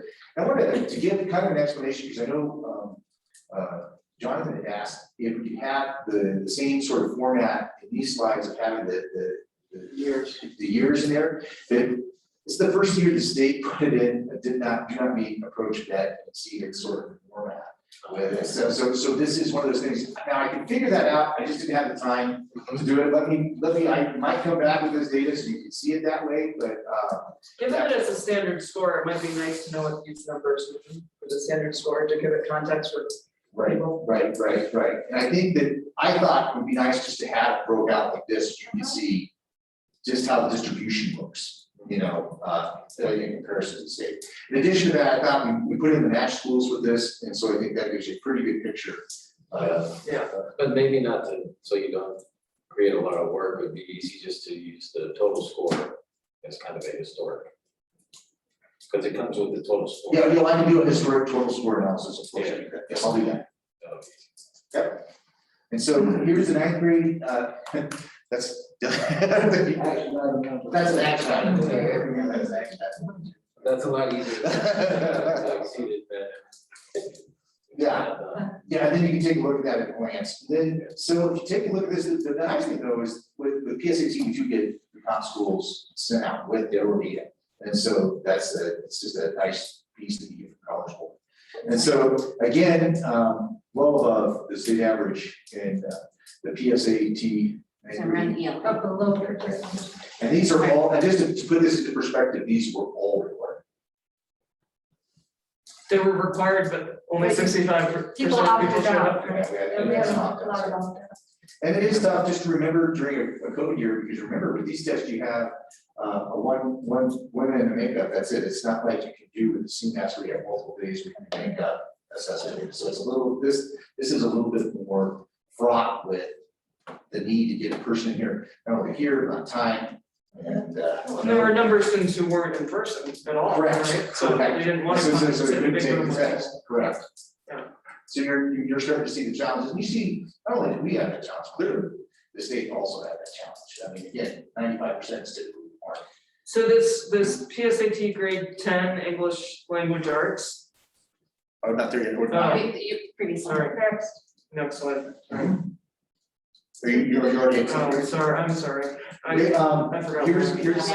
here's math, and again, this is how we did it, with the state, and again, above the state average, again, below, the state average for participation. Do you think that was because of COVID, or do you think we have a culture of opting out, or both?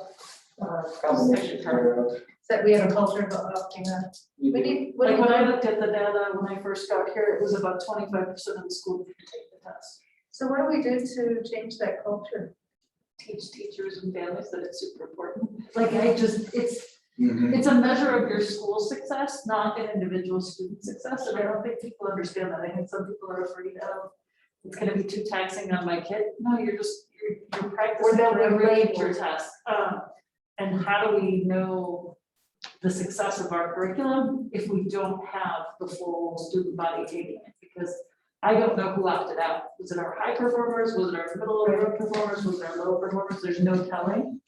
But it's alarming to not know that piece from where I sit of where we, who is what we're doing working for. So we're it's trying to pretty encourage tough to everybody say. not to have. Right, and back to that end conversation, if everybody passes the test and only 10 out of 100 people took it, that it's not really representative of our population. You want the results to be representative. And I would think once we're getting to the PSAT and SAT, we have, what was the percentage? 90% want to go to a four-year college? They have to take this. Yeah. Well, I will say this, there's another thing that we encountered in the high school. Kids that have to report for highly selective sometimes don't take the state exams. Because they have to report every exam. And if they choose not to have that as part of their portfolio, that they're presenting as an application packet, then they won't do the state exam. Just so you know, I've got kids opt out for that reason. So there's a lot of gamesmanship. Anyway, back to this. All right. Yeah. So here's the match schools. You can see how we stacked up with some mountain towns. We threw a couple of the heavy hitters, Cherry Creek and Boulder Valley in there, so you can see how they did in public school as well. So a big thank you to both Zoe Stern and Linda's not here. Linda helped with all these pivot tables and getting all this figured out. So I thought it was a very nice looking graph. That's great. Good job, Excel. Much better than Google Slides in a lot of ways. Really nice. And so now you see. And it was finally good just to see. So here we have the 10th grade data for relay. And again, well above the state average, and participation again below, and math, again, well above the state average. So if you could go back one slide, that Sure, just of makes course. sense to me. Yeah. Percent meet or exceed, there's no, everybody's meet or exceed according to this graph, so there's something wrong with it. Oh, we didn't put in the ASD data for, did not meet or approaching. Right, I'm not sure what happened there. okay. We'll look at that. There we I go. was like, wow, let's go home. Well, there's definitely some sections there, I imagine they just were, we just didn't bother that. Well, it almost adds up to, I mean, it's 70% plus 20%. No, there's a problem with the graph, yeah. It's fine. Good catch. And there you go for the math scores. And here's the PSAT 10th grade match schools. You can see exactly how we did there, both for reading, writing, and math. Now we know how to become number one. We know where to work on, what to work on. Yeah, for sure, for sure. No, Chris, so good. And here's the big one, the SAT. And so here we look at how we did. And again, I think, or if you notice, the participation did increase for the SAT, even though we didn't meet state totals there. It was, I think the high school, our highest participating exam, which is always the case. And then for math, you can see, and then again, above the state average and a previous showing of students that actually went there. And this is how we did the match schools. So you get kind of an idea of how we go out there. And, you know, one of the things that we noticed is Steamboat experiences too. I was just gonna say that. I said, I certainly hope we're beating them in sporting events. They're crushing it. So, But we don't know what their participation rates are either, right? right, that's correct. So again, that could be a spurious conclusion. 20 kids. It could have been 20 kids that took the exam.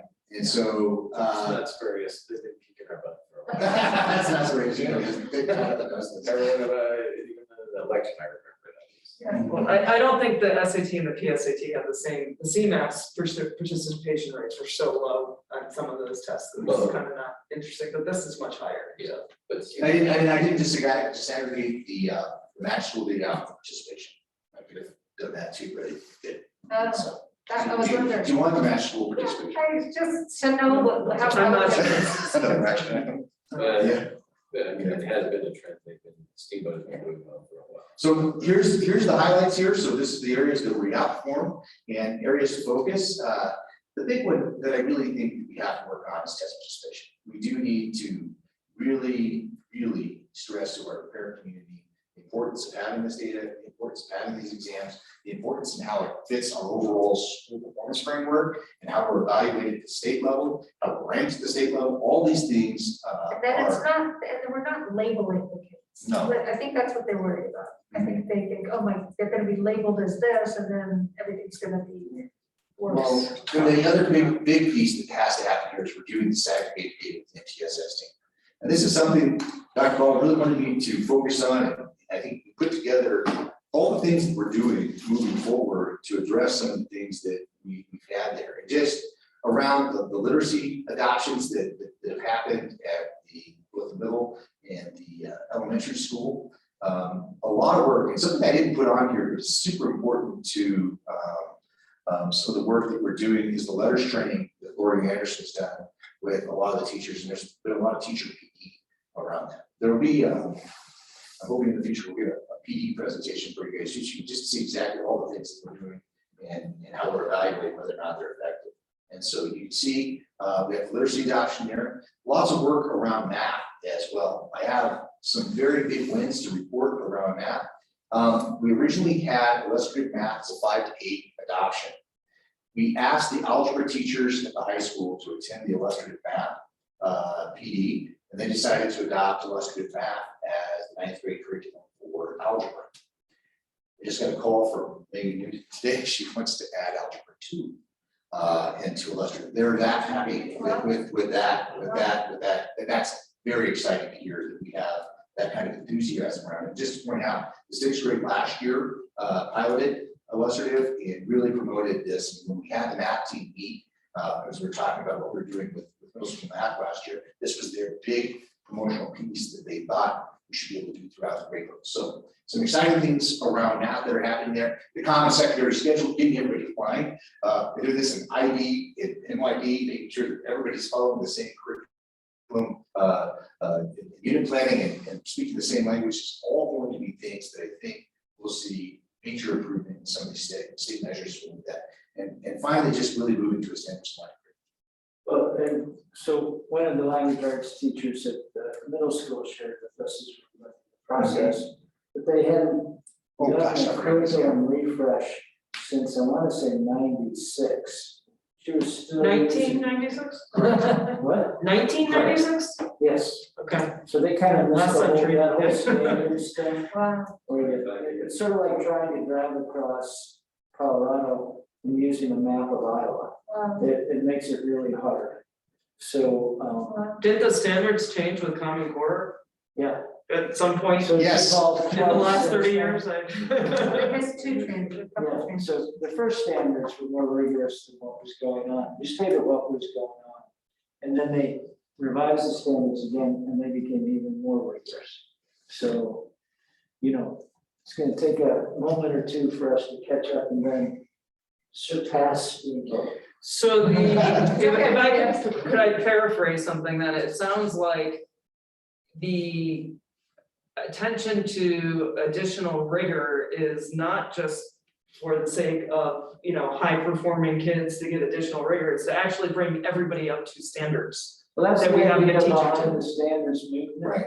And you have to remember there was 50 governors that originally asked for a common core, right? It didn't come from us, though I wish it had.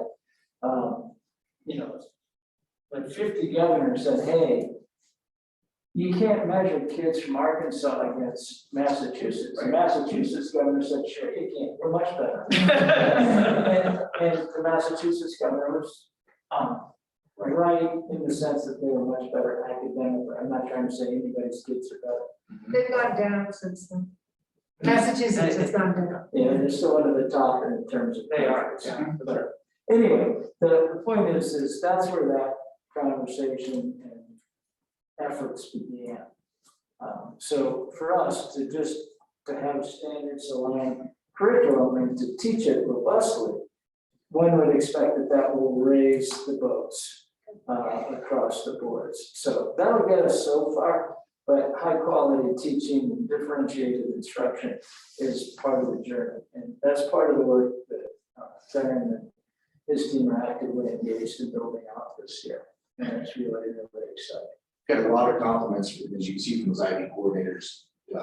One of them came up today, it said having people in the building promoting the curriculum pieces is absolutely huge. And so I think having that constant focus is going to change how the teachers approach the curriculum and their buy-in to the curriculum. So we're excited about that. And just the comprehensive work we did with curriculum this year of having the PD rollouts occurring at regular intervals throughout the year. Dr. Bob changed the calendar to have full days of PD around this is going to be very significant. Those days are getting used. And those days are being used, correct? Right, awesome. Can I ask, I think I mentioned, asked Dave, but it's nice to have Amy here and Aaron here. I've had some parents say that they don't like how their kid has to write out all the math. They like to just do it quickly, like we used to. Just write the numbers. So they don't like the process. Yeah.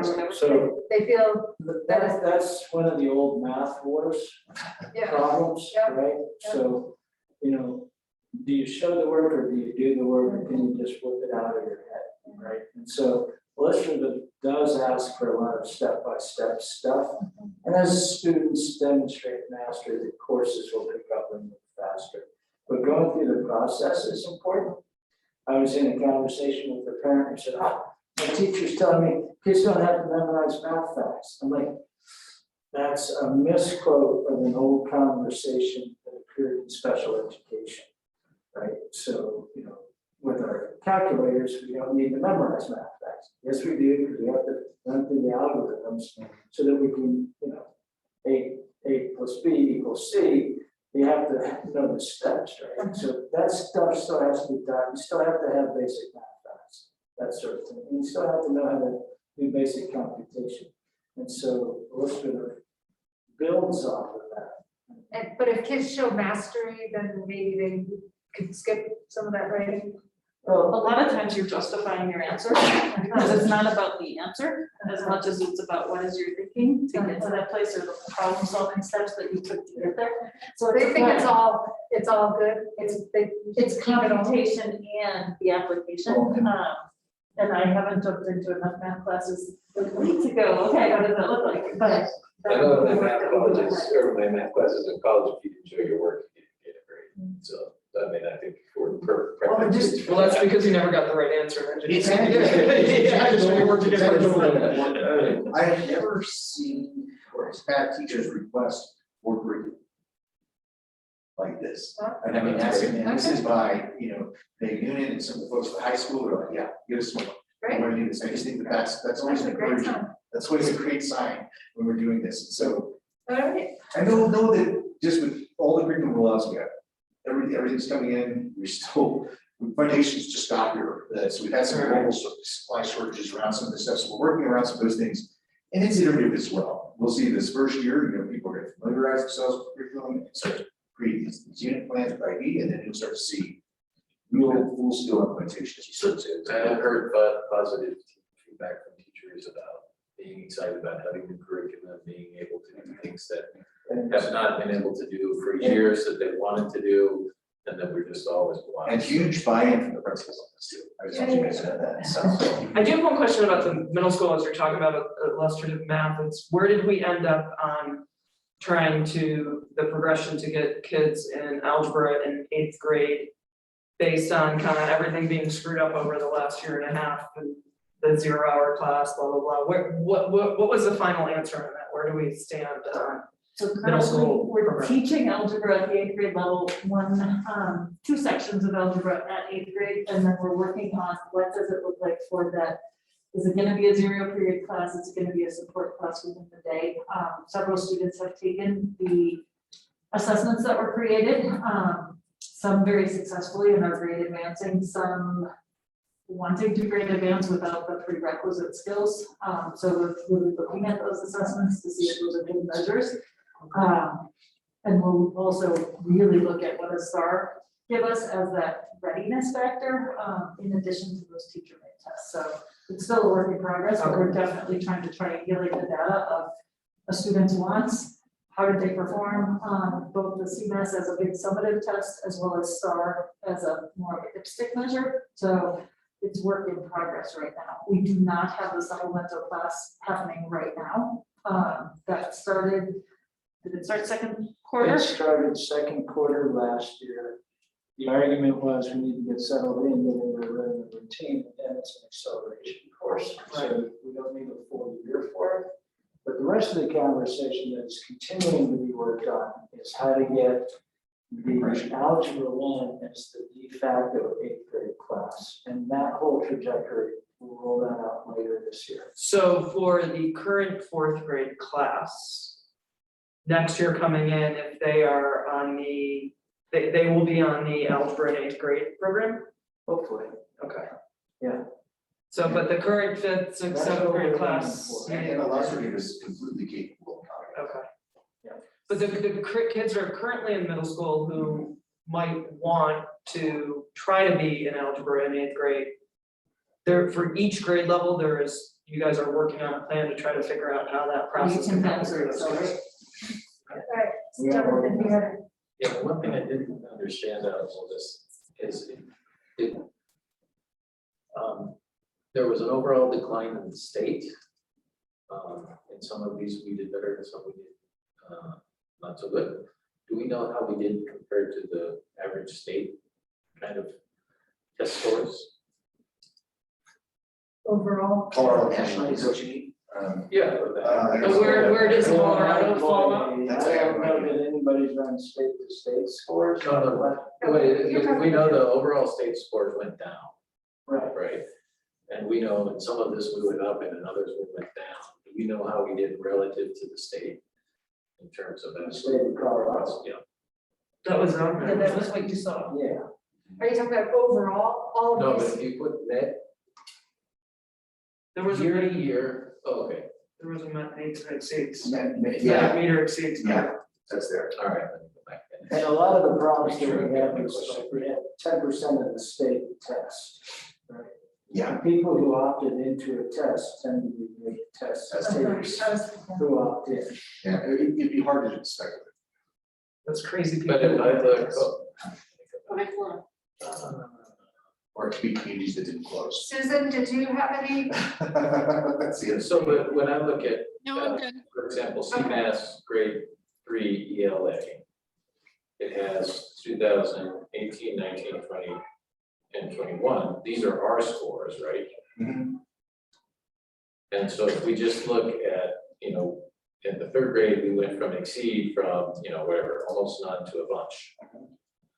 So I guess my question was, at a state level, I'm assuming the state didn't If the city will have that same. have that same tendency in this particular one. I'm just assuming because I've seen the. I haven't broken it out, I didn't break it out that So I way. guess what I'm asking is, do we have some kind of feel that, I guess my question would be, I would sure like to be able to give kudos to our teachers if we were more effective on average in this very difficult time than the state, I guess is where I'm going to.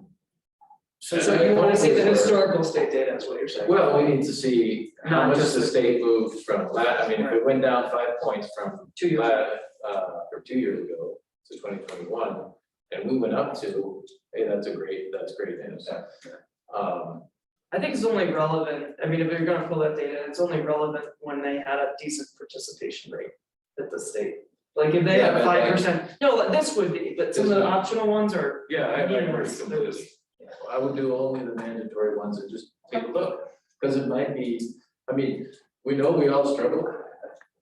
And so the question is, and it would be a great message, I think, to all the parents, but we need to see the data is, even though we went down, If that's we necessary. did it there, we were more effective And maybe limit it to, overall, and you can maybe only show us for 1 or 2 things. and limit it to when both of us have over 75% participation with the state. And Yeah. something like And it that. would also be That good might to just know, be great. maybe if there were some spots that weren't as effective, and then, also. But we'll definitely take a look at it. So we Okay. can All right, let's move retest on. the numbers. Think, are we done Thank you. with, Do you have more update, Dave? Yeah, a couple more slides. I Thank was you, hoping that's to talk awesome. about really great? some really important data. Okay. No, it's just kidding. So superintendent's update, want to give a huge shout out to Greg and Mahaffey, who wrote the grant.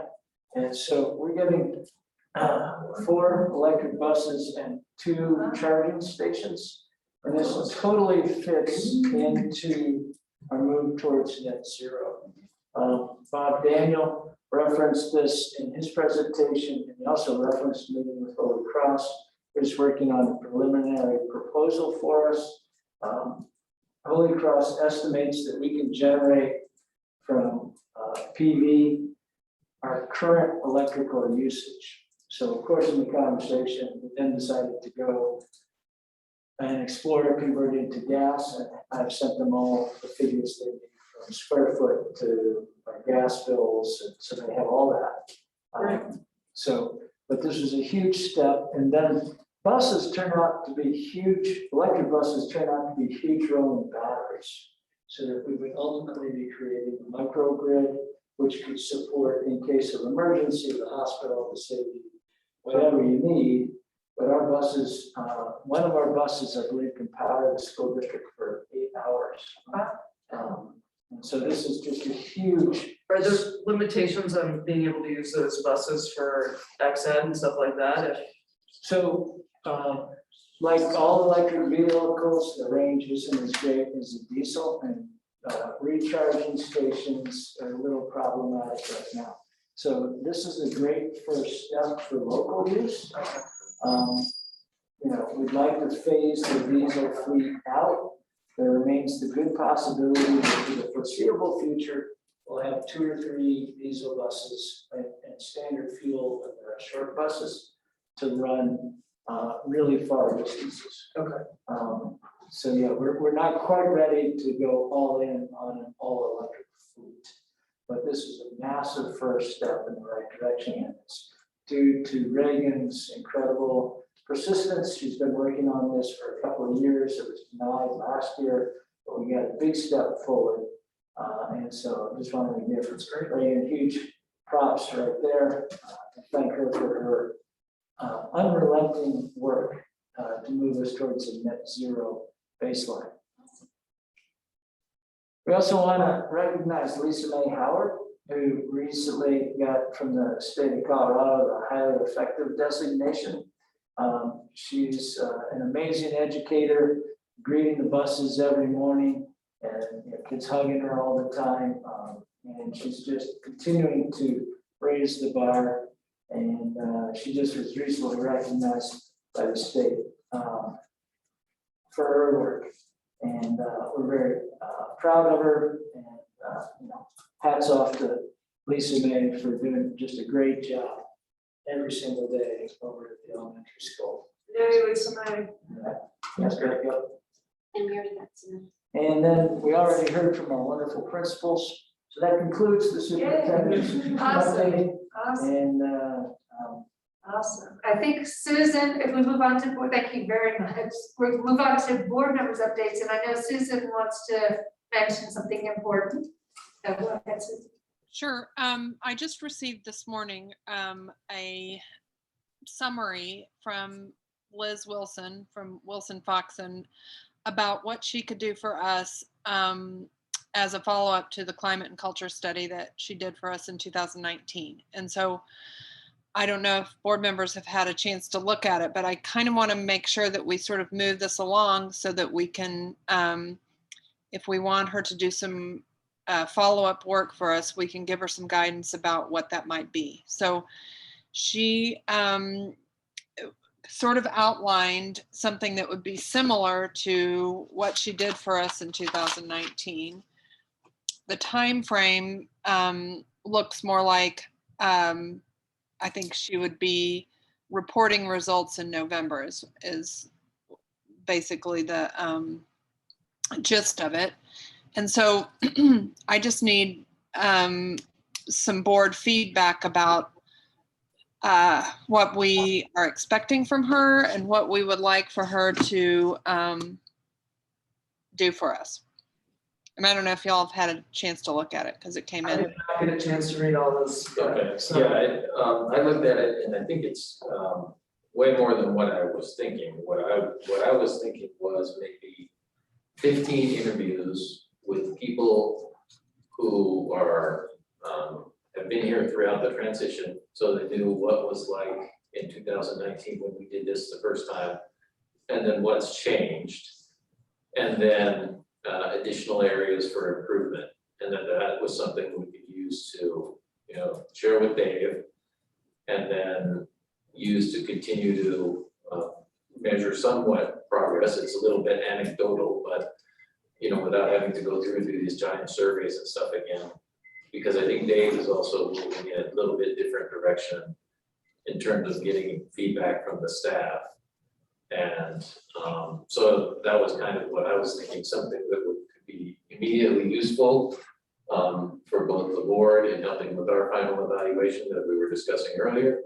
And then as well useful for Dave in terms of, you know, things that we need to continue to work on as we move forward. So I can pass it on, and I wonder if she would also have recommendations about how to do it on a smaller scale. I mean, I can give her the number 15 or, you know, however many she thinks, and just that we're looking for more of a short-term update. But any other thoughts from other? Before we included parents, we included some community members. Are you thinking just staff at this point, Jonathan? For this update? Maybe staff. I mean, I remember I was interviewed as a member of a couple of parent organizations. I don't know that.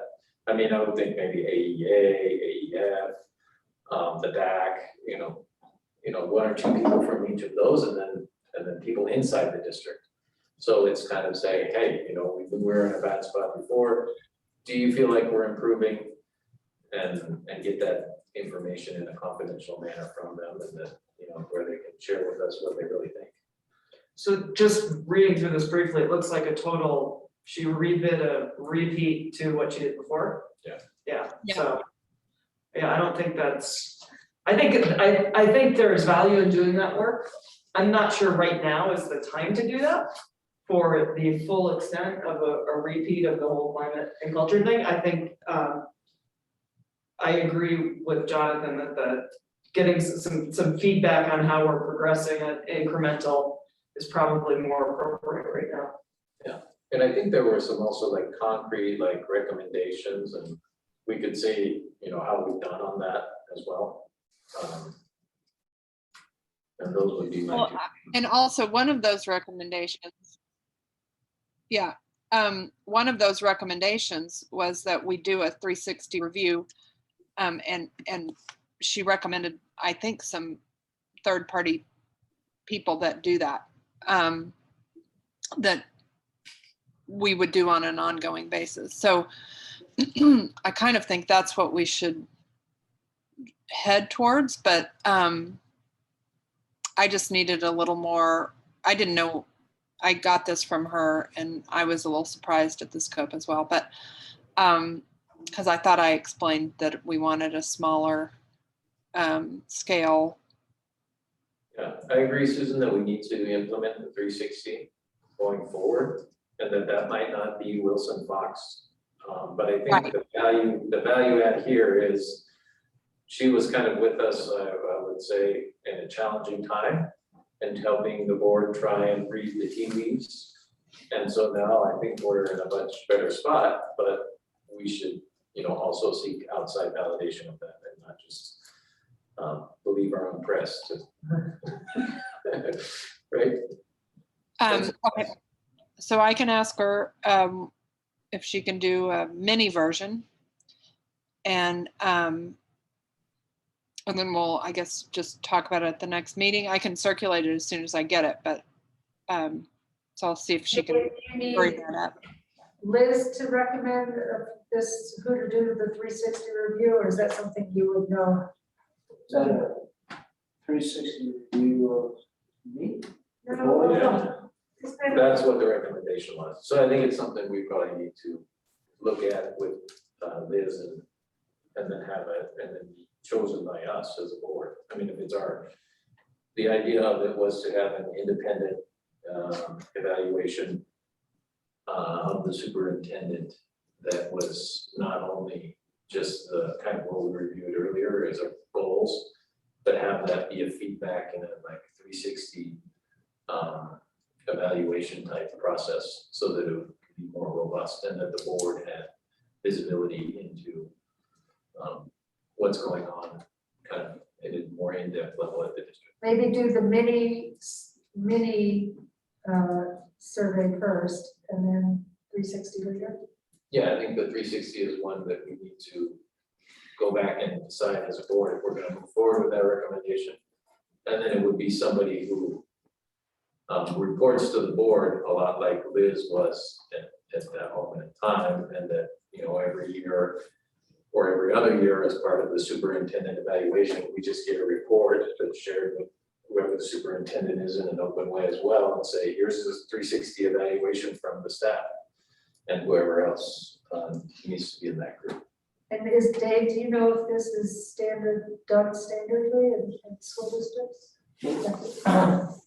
It is not done in that, I was just looking up on CASB to see if they provide an evaluation process and tool, because many school boards, state school board associations do provide assistance to school boards with the evaluation process. I know in Pennsylvania they do, and New York, Delaware, New Jersey. So I was just looking up to see if they provide that sort of support. I mean, we also, she used the TLCC or I forget what the acronym is now, but the health survey data in her report. And that's something that will, I think, continue to be available going forward, but it's only every 2 years. You know, I could see where that could be a really useful tool for both the board and superintendents moving forward. So say in an off year, like a non-election year, you did a more thorough evaluation of, but you'd have to identify a number of key indicators. Communication, so I have a communication goal for next year.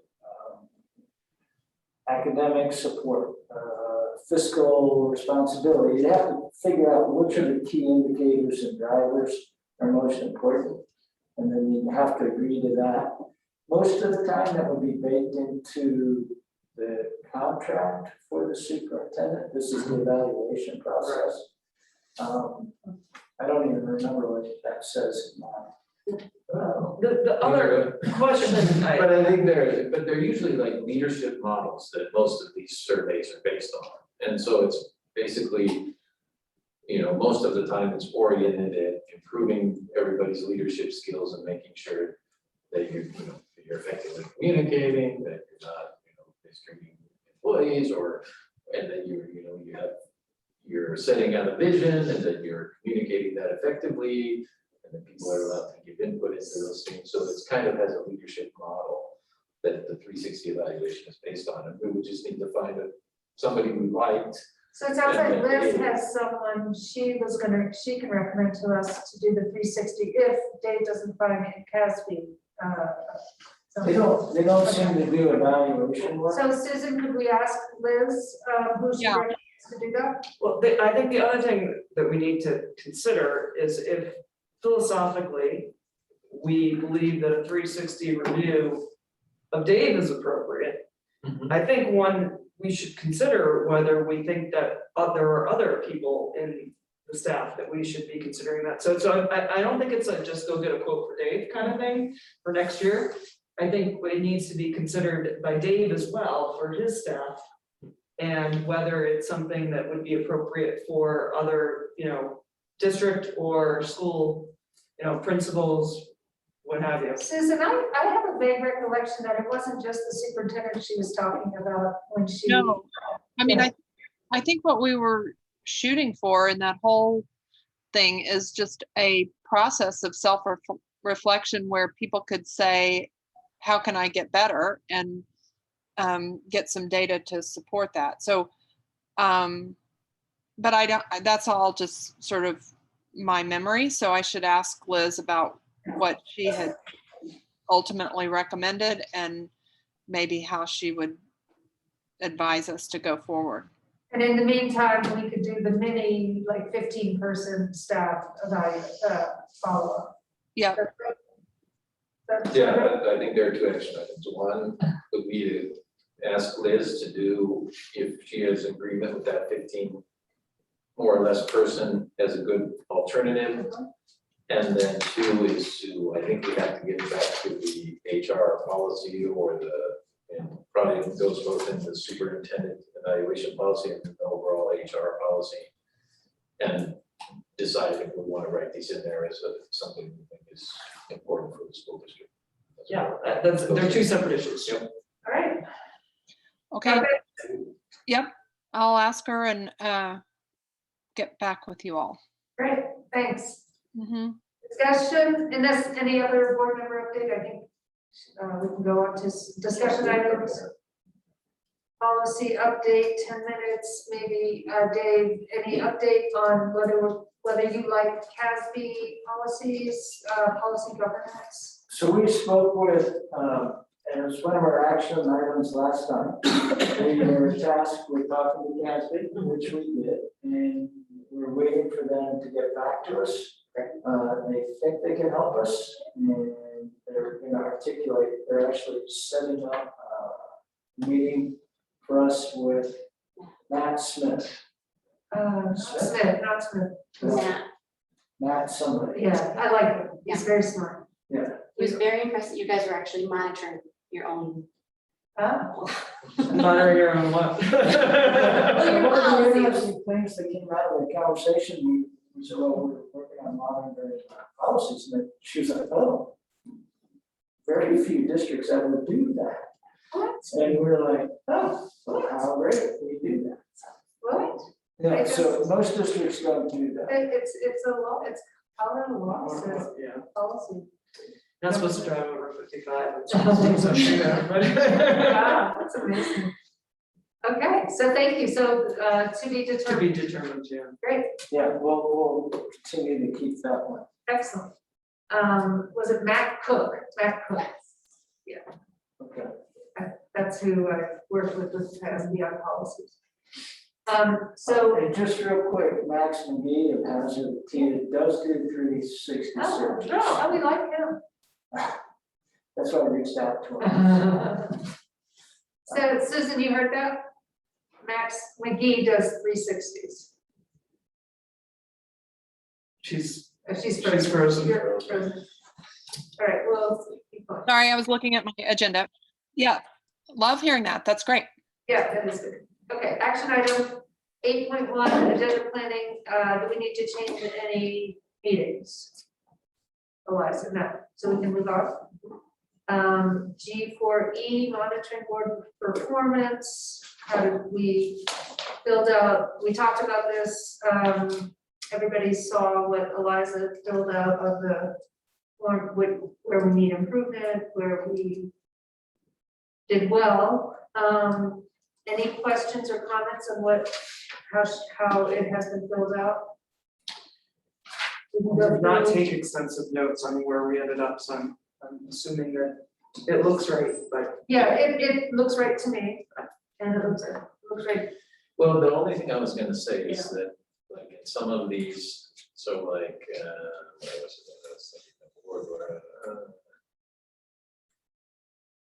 it's more on the policy ones, because what we're saying is needs improvement, but then I think what needs to happen is we should just put that we need to change the policy, because I think a lot of these are around, well, under the conclusion, it alludes to that. Yeah. That we'd like to look at a different policy model overall. It doesn't mean our performance was poor, it just means that this is a work in progress. Needs improvement never means your performance is poor. Everybody needs improvement. Does that make sense, Joe? yeah, I was trying to look for a specific example. So it's like, number 4, so right, BOAs will run everything through the superintendency, so if you're making it, have a better understanding of what BOE rules are. I thought the deal was that we needed to have a new policy or modify our policies The word around committees more than anything. Because that's what I think the discussion was. It was like, well, I'm quote unquote asking for things directly from Linda and the finance And committee. that's said in number 3, need to define committees that have operational components, ensure it's fair for the board to make recommendations.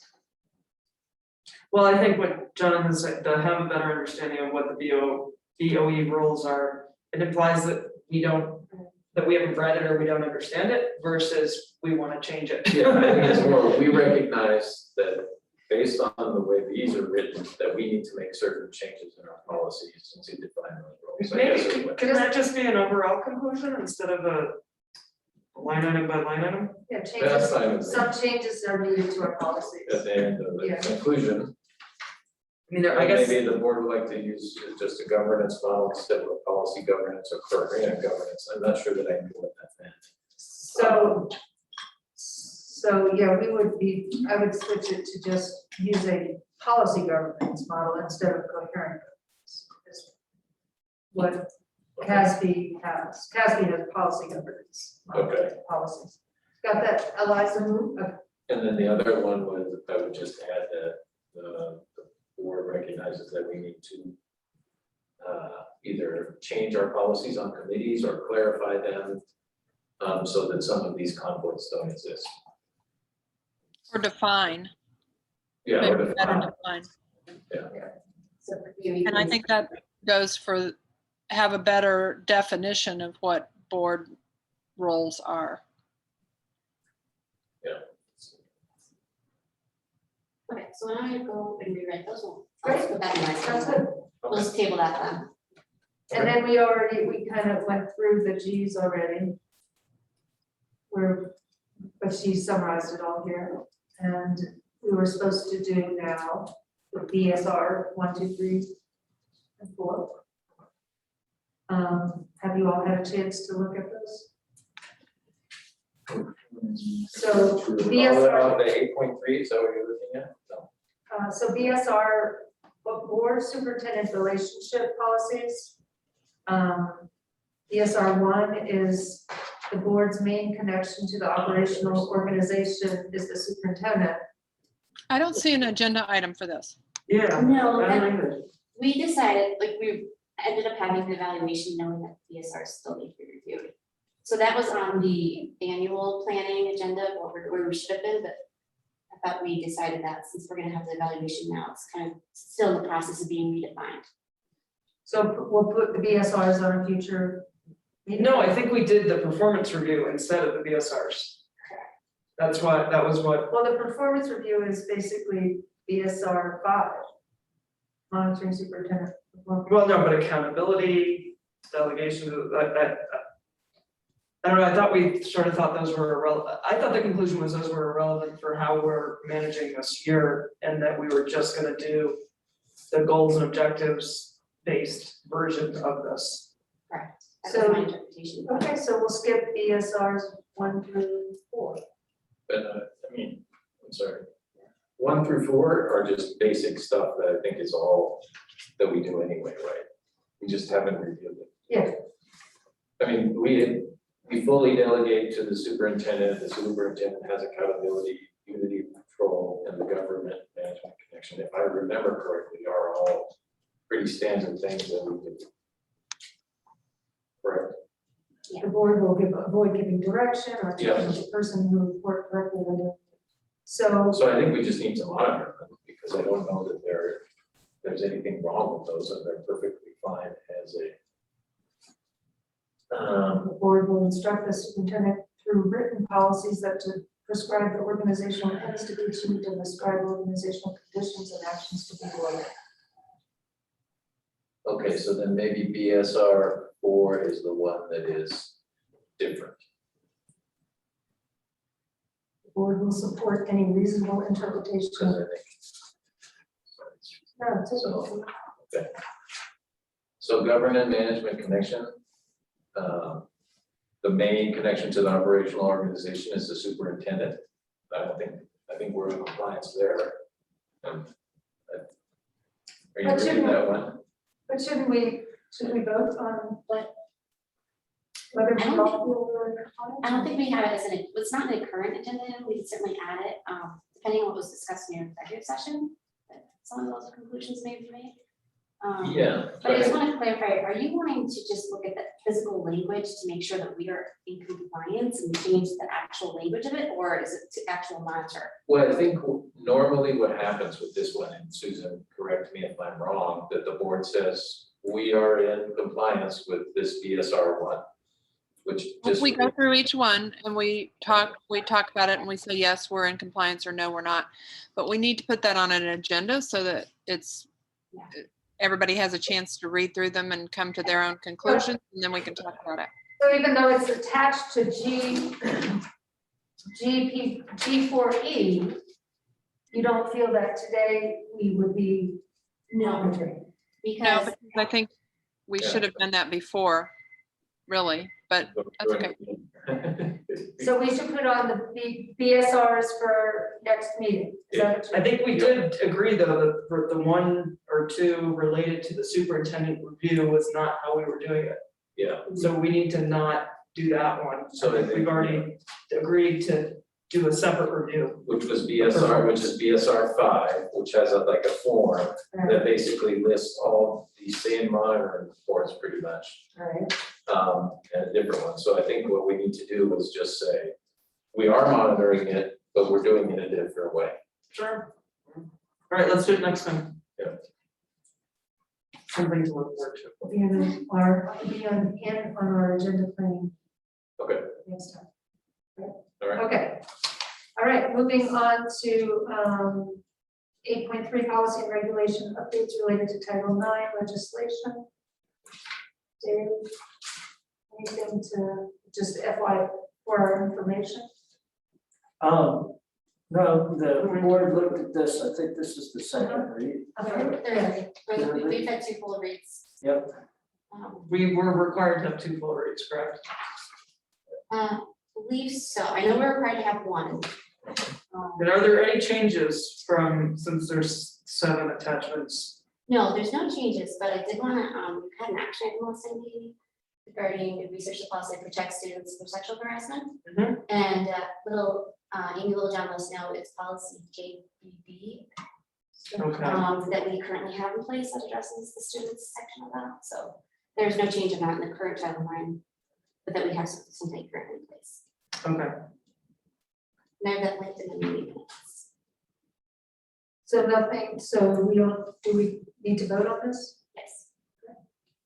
So we have a motion to approve the changes as stipulated here. So I approve, or I motion to approve the documents and action item 8.3. Policy and regulation updates related to Title IX. I'll Second. second. Great. Okay, we'll have a roll call. Kate Frisch, All right. Susan Roll, Aye. Jonathan Nickel, Aye. Ray Romero is absent now, and Susie Zimmer. Aye. And then 8.4 proposed calendar change, move to approve to accommodate 2 consecutive IB training for teachers pre-K through 5. Yeah, and this was very much to help the pre-K through 5th grade IB professional development. IB was insisting on 2 days back-to-back professional development.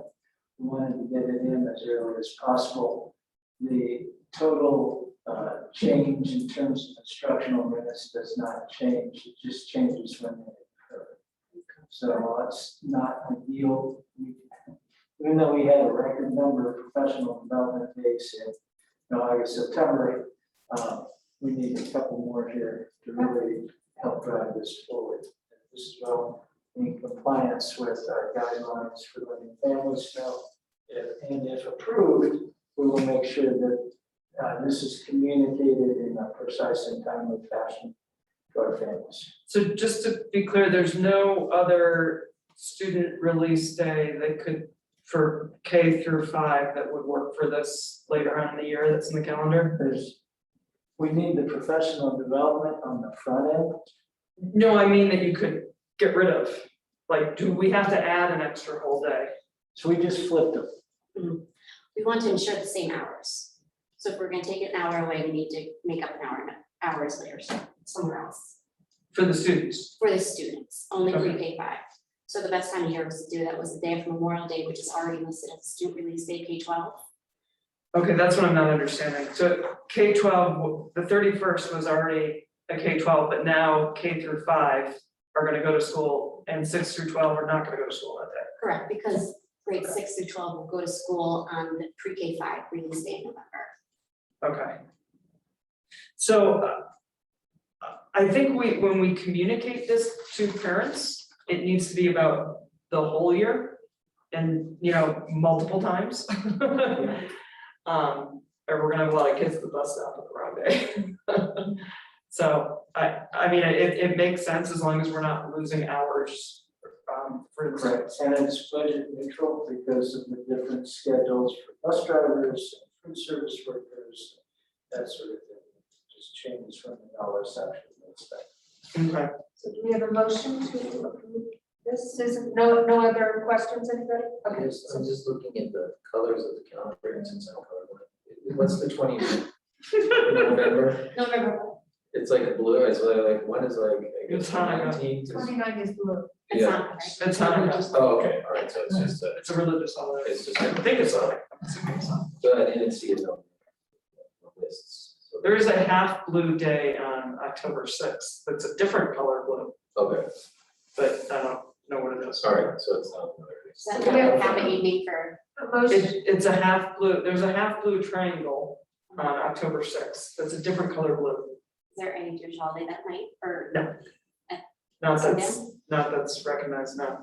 And it's a different color. I can take out the half blue triangle. I don't know what that is. It appeared out of nowhere. Oh, yeah, I see it. I see I wonder if it's a leftover from another calendar. It could be. So May 31st was always a student release day. We had a 4-day weekend on Memorial Day. Well, no, Well, now it's, it's a 4-day, but that was always a day off for. No, if you go down down, I think the next day is June 1st. Yeah. So no, Wednesday, June 1st was always a day. So initially. No, the 31st. Was that always, that was originally a K-12 student release day? Yes. Okay, I had forgotten that. Yeah. people go to school in Hanukkah. So that is the first day and that's why it's blue, but people go to school. in Hanukkah. Right. Yeah, well, but it was being recognized. Yeah. instead of a- We want to observe not to do field trips, major homework, testing days that fit those dates. So that's sweet. That's sweet. Because we recognize that people will not be possibly at school. Understood. Okay, so do we have a motion to approve this proposed calendar change? So moved. Second, Great. Cambridge, Aye. Susan Roll, Aye. Jonathan Nickel, aye. and Susan Zimmer. Aye.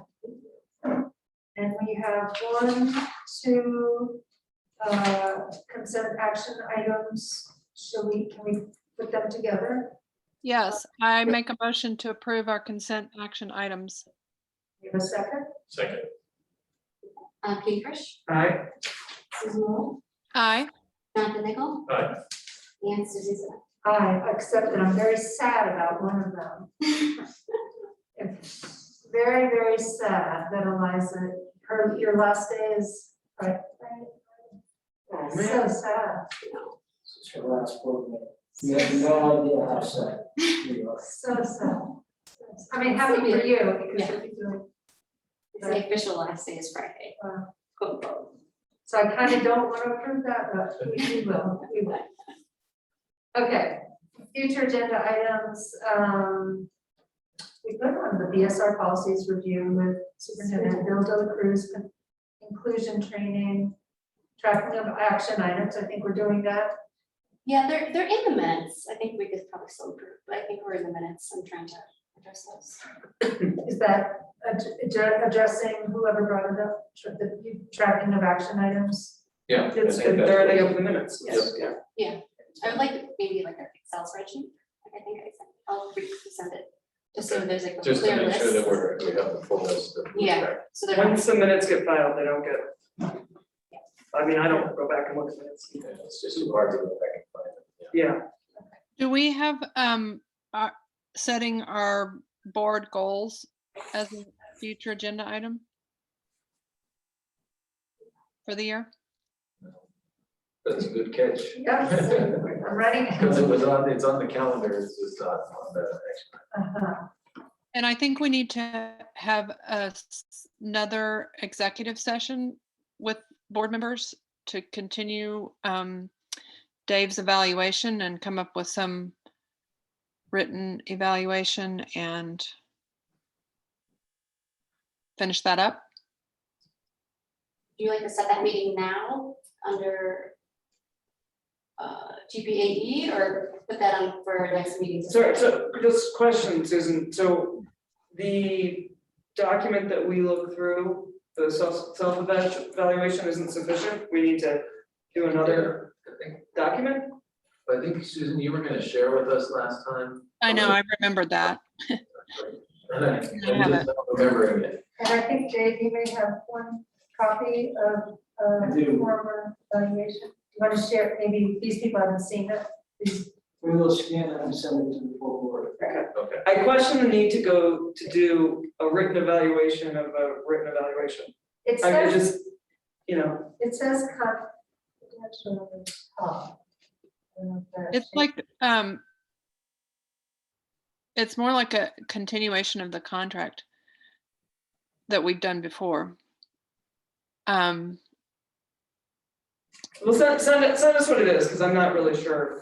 And also, I mean, I think we want to capture things that we want to, you know, look at again and, you know, measure improvement. And I think a written summary of our conversation is probably a good idea, but I think it's that what we've done in the past. at least from the board's summary comments, written, 1 or 2 days reply. I think that goes into an official document that gets shared by everybody and filed away. It could be a couple of. But I think it should just be based off of what we worked off, of. I don't think we need to recreate the wheel and do another whole evaluation. So I can create a quick Google Doc. If you could do an end of year summary evaluation, you could put your comments in that you shared with me and anything else that needs to be captured. Then we can massage that into a final thing that the board president and I can sign for my end of year evaluation, which would then go into my job. Okay. That sounds good. Can we do that? Keep it simple, yes. Very simple, very elegant, very, hopefully 1 page or less, and bang bang boom. So you don't have to send out the old one. Well, and then, So I can send the former superintendent's thing out. and then the next step that goes in with that is what's your 2021-2022 goals that we agree on, and that needs to be. What I have learned is to keep things briefer and more on point. So I'll take the 6 goals that I think the 4 or 5 that I said, and then the 2 we added tonight. Right. Take those as goals, there'll be a couple of sentences around them. There's 7 goals. I might be able to combine a couple of them, but I'll include that. Right. And that would be really good. That needs to be an agenda item sometime soon as well, which is setting the goals for this year. So let's put that on future agenda items, goals, superintendent goals for next year. Superintendent goals, executive 21. session. Is it better to do an executive session before or after? I like it before. Yeah, that's fine. Yeah, it's much better before. If we go along and then. Yes. Okay. At least we got important things in. Okay, great. And then, translation, so I know, Aspen Family Connections was gonna get us some data about how many families. So Catherine Sand is working on that, and Terry Valentino has some ideas around the translation services update. We're not quite ready to do that. Let's add that to cabinet for next week. But I would love to hear how it goes tonight with Aspen High School. Yeah. So, Absolutely. Then they had translation services as well at the elementary school last week, so we can ask Ashley about that as well. How that worked out. And, what are we talking about with GP2 board positions? Does anybody remember who brought that up? I don't even know what that means. GP2, I I have to look up every single GP every time, I because think we're that's- still not calling them by the name of what committee they is are. 7. We click on 2. That's somebody's style. Said GP2? Yeah, GP2. Could you just elect them? Maybe we could delete it. Maybe we could that's, delete it. or is that back to figuring out our governance? Was it something about the election? No, this is the one. At I the mean, bottom. that is one thing I had talked about the election, in our previous meeting, but I don't think. We don't need to, And Eliza sent out the do's and don'ts. that's right. Which really just address being involved in a public position that the board needs to support related to, it's not Yeah. based on individual candidate stuff. So, So for example, we don't know whether, we still don't know. There are things we still don't know what we can do. no, I think it's pretty clear that there's aren't restrictions related to it. Yeah. You can do whatever you want. So the question is, and I think this has been something that in previous elections, the board had talked about, is just agreeing, at least as board members, to not, or not, we don't have to. Are we gonna be writing, letters to the paper kind of thing, op-eds, or are we just gonna say, hey, look, as a board, and as individual board members, we're not gonna make public statements about candidates, those kinds of things. Well, we do have a board member who is running, who should be fully able to make public statements on her behalf whenever she Absolutely. wants to. So I think having something that limits certain board members and not others is probably, I think we just leave it up to our own individual. I don't think it should be a board mandate, is what I'm saying, that thou shall not, because it's got two people who are stepping off, who they can do what they want, one who's running, and two that are still here, so. Okay. I don't know that it's worthy of a, Well, I just think we should, be in agreement on, that's the way we're gonna manage it, and that's what we feel good about, and go from there, or not. I guess. Well, I think the other thing that was there was, sorry, Susan, was if we're gonna run, what do we call this? forum. Not You're gonna- forum. You're not going to. Okay, so I think We're not we going agreed to. that we didn't wanna do that. And then, go ahead, Susan. Well, yeah, that's what I was gonna say is I think the concern was that we felt in previous election that we were giving, incumbents some sort of an advantage in certain ways. So I don't know if we want to create a policy that kind of gives some guidance to that, or just, talk about it, I guess. But we don't want that to be a continuing, concern that Like Dave has said that it's not appropriate to have a forum on campus or anything that we organize. I said it was inappropriate for us to organize it. I do not think it's inappropriate to have it on campus. I think if the student government or the League of Women Voters or some independent third party wants to host it here, we're better than in the school to host a school board debate or forum or some such activity of, supporting representational democracy.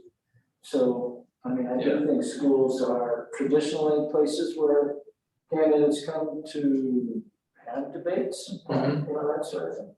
I just don't think I should organize it, and I just don't think anybody in a school board capacity should. Yes, the board previously organized it, so I think that, a member of the board would organize that, so I think. Well, they also outsourced it to a third party to run, so I don't think we need to do it because I think there'll be enough. But if there is a dearth of interest from the community and nobody else was organizing any kind of public discourse, then I think it's appropriate for the board to step in and help organize something in an unbiased manner. But given that it seems like there will be at least one, if not two, other parties who are organizing something, I'm not sure it behooves us to get involved in it.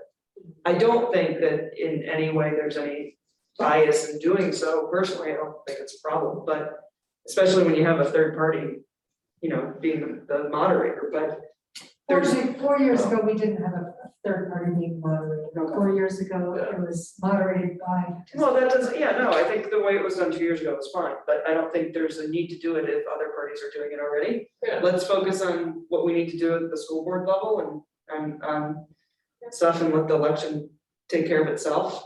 Agreed. Well, agreed, and I think that just what we need to get away from is, I guess the perception was, as a collective group, the school board was promoting certain candidates and organizing activities for those candidates to get elected in previous elections, and I think that's what we need to stay away from. No, so, We all agree on that, right, Susan? Pardon me? We all agree on that, right? Yes, we do. Okay, great. I think we're done, and I think Jonathan Nichols can debrief our meeting if you will. okay, well, I think the most important debrief is thank you very much, Eliza, for all of your service and help, and we're sorry to see you go. So, but we appreciate all you did helping to keep us in line when you were here with us, so greatly appreciate that. And, best of luck in new endeavors. And then just kind of overall, I think we had a good meeting, definitely a good conversation with Dave about where we're headed and great things that are happening here, so I definitely appreciated that. And then I think we got some good information on student data, and I personally am both, it's hard to get a real clear picture because there's just a lot of gaps, but I think it was better than I expected in terms of what I had seen at the state level. So that's just a personal opinion, and obviously it's not a board opinion, but I was happy to see that. And then I'm also very encouraged by the comments I've heard from teachers and staff in terms of being excited in the direction that the school is going with the curriculum changes and the exciting stuff that's happening. And we talked a little bit about that at the end of that presentation, so that's good. And then just overall, I think we had a good meeting where we checked off a couple things off the box and need to continue to do that going forward. I think we still not clear, and this is something we gotta figure out, is what we're gonna do with the policies and the monitoring reports. That's still kind of like moving forward. And we're gonna learn a lot, I think, from Cassie. Yeah, I think Nat Cook would be great. Yeah. And that's my biggest concern going forward, but other than that, I think we had a good week. Great. And with that, I think we're done. All right, can we have a Thanks, motion, everybody. Thanks, everybody. can we have a motion to adjourn? So So move. moved. Second. So moved. All in favor? Aye. Bye. You. Bye, Thanks, Susan. Susan. Bye. Thanks, guys. Thanks.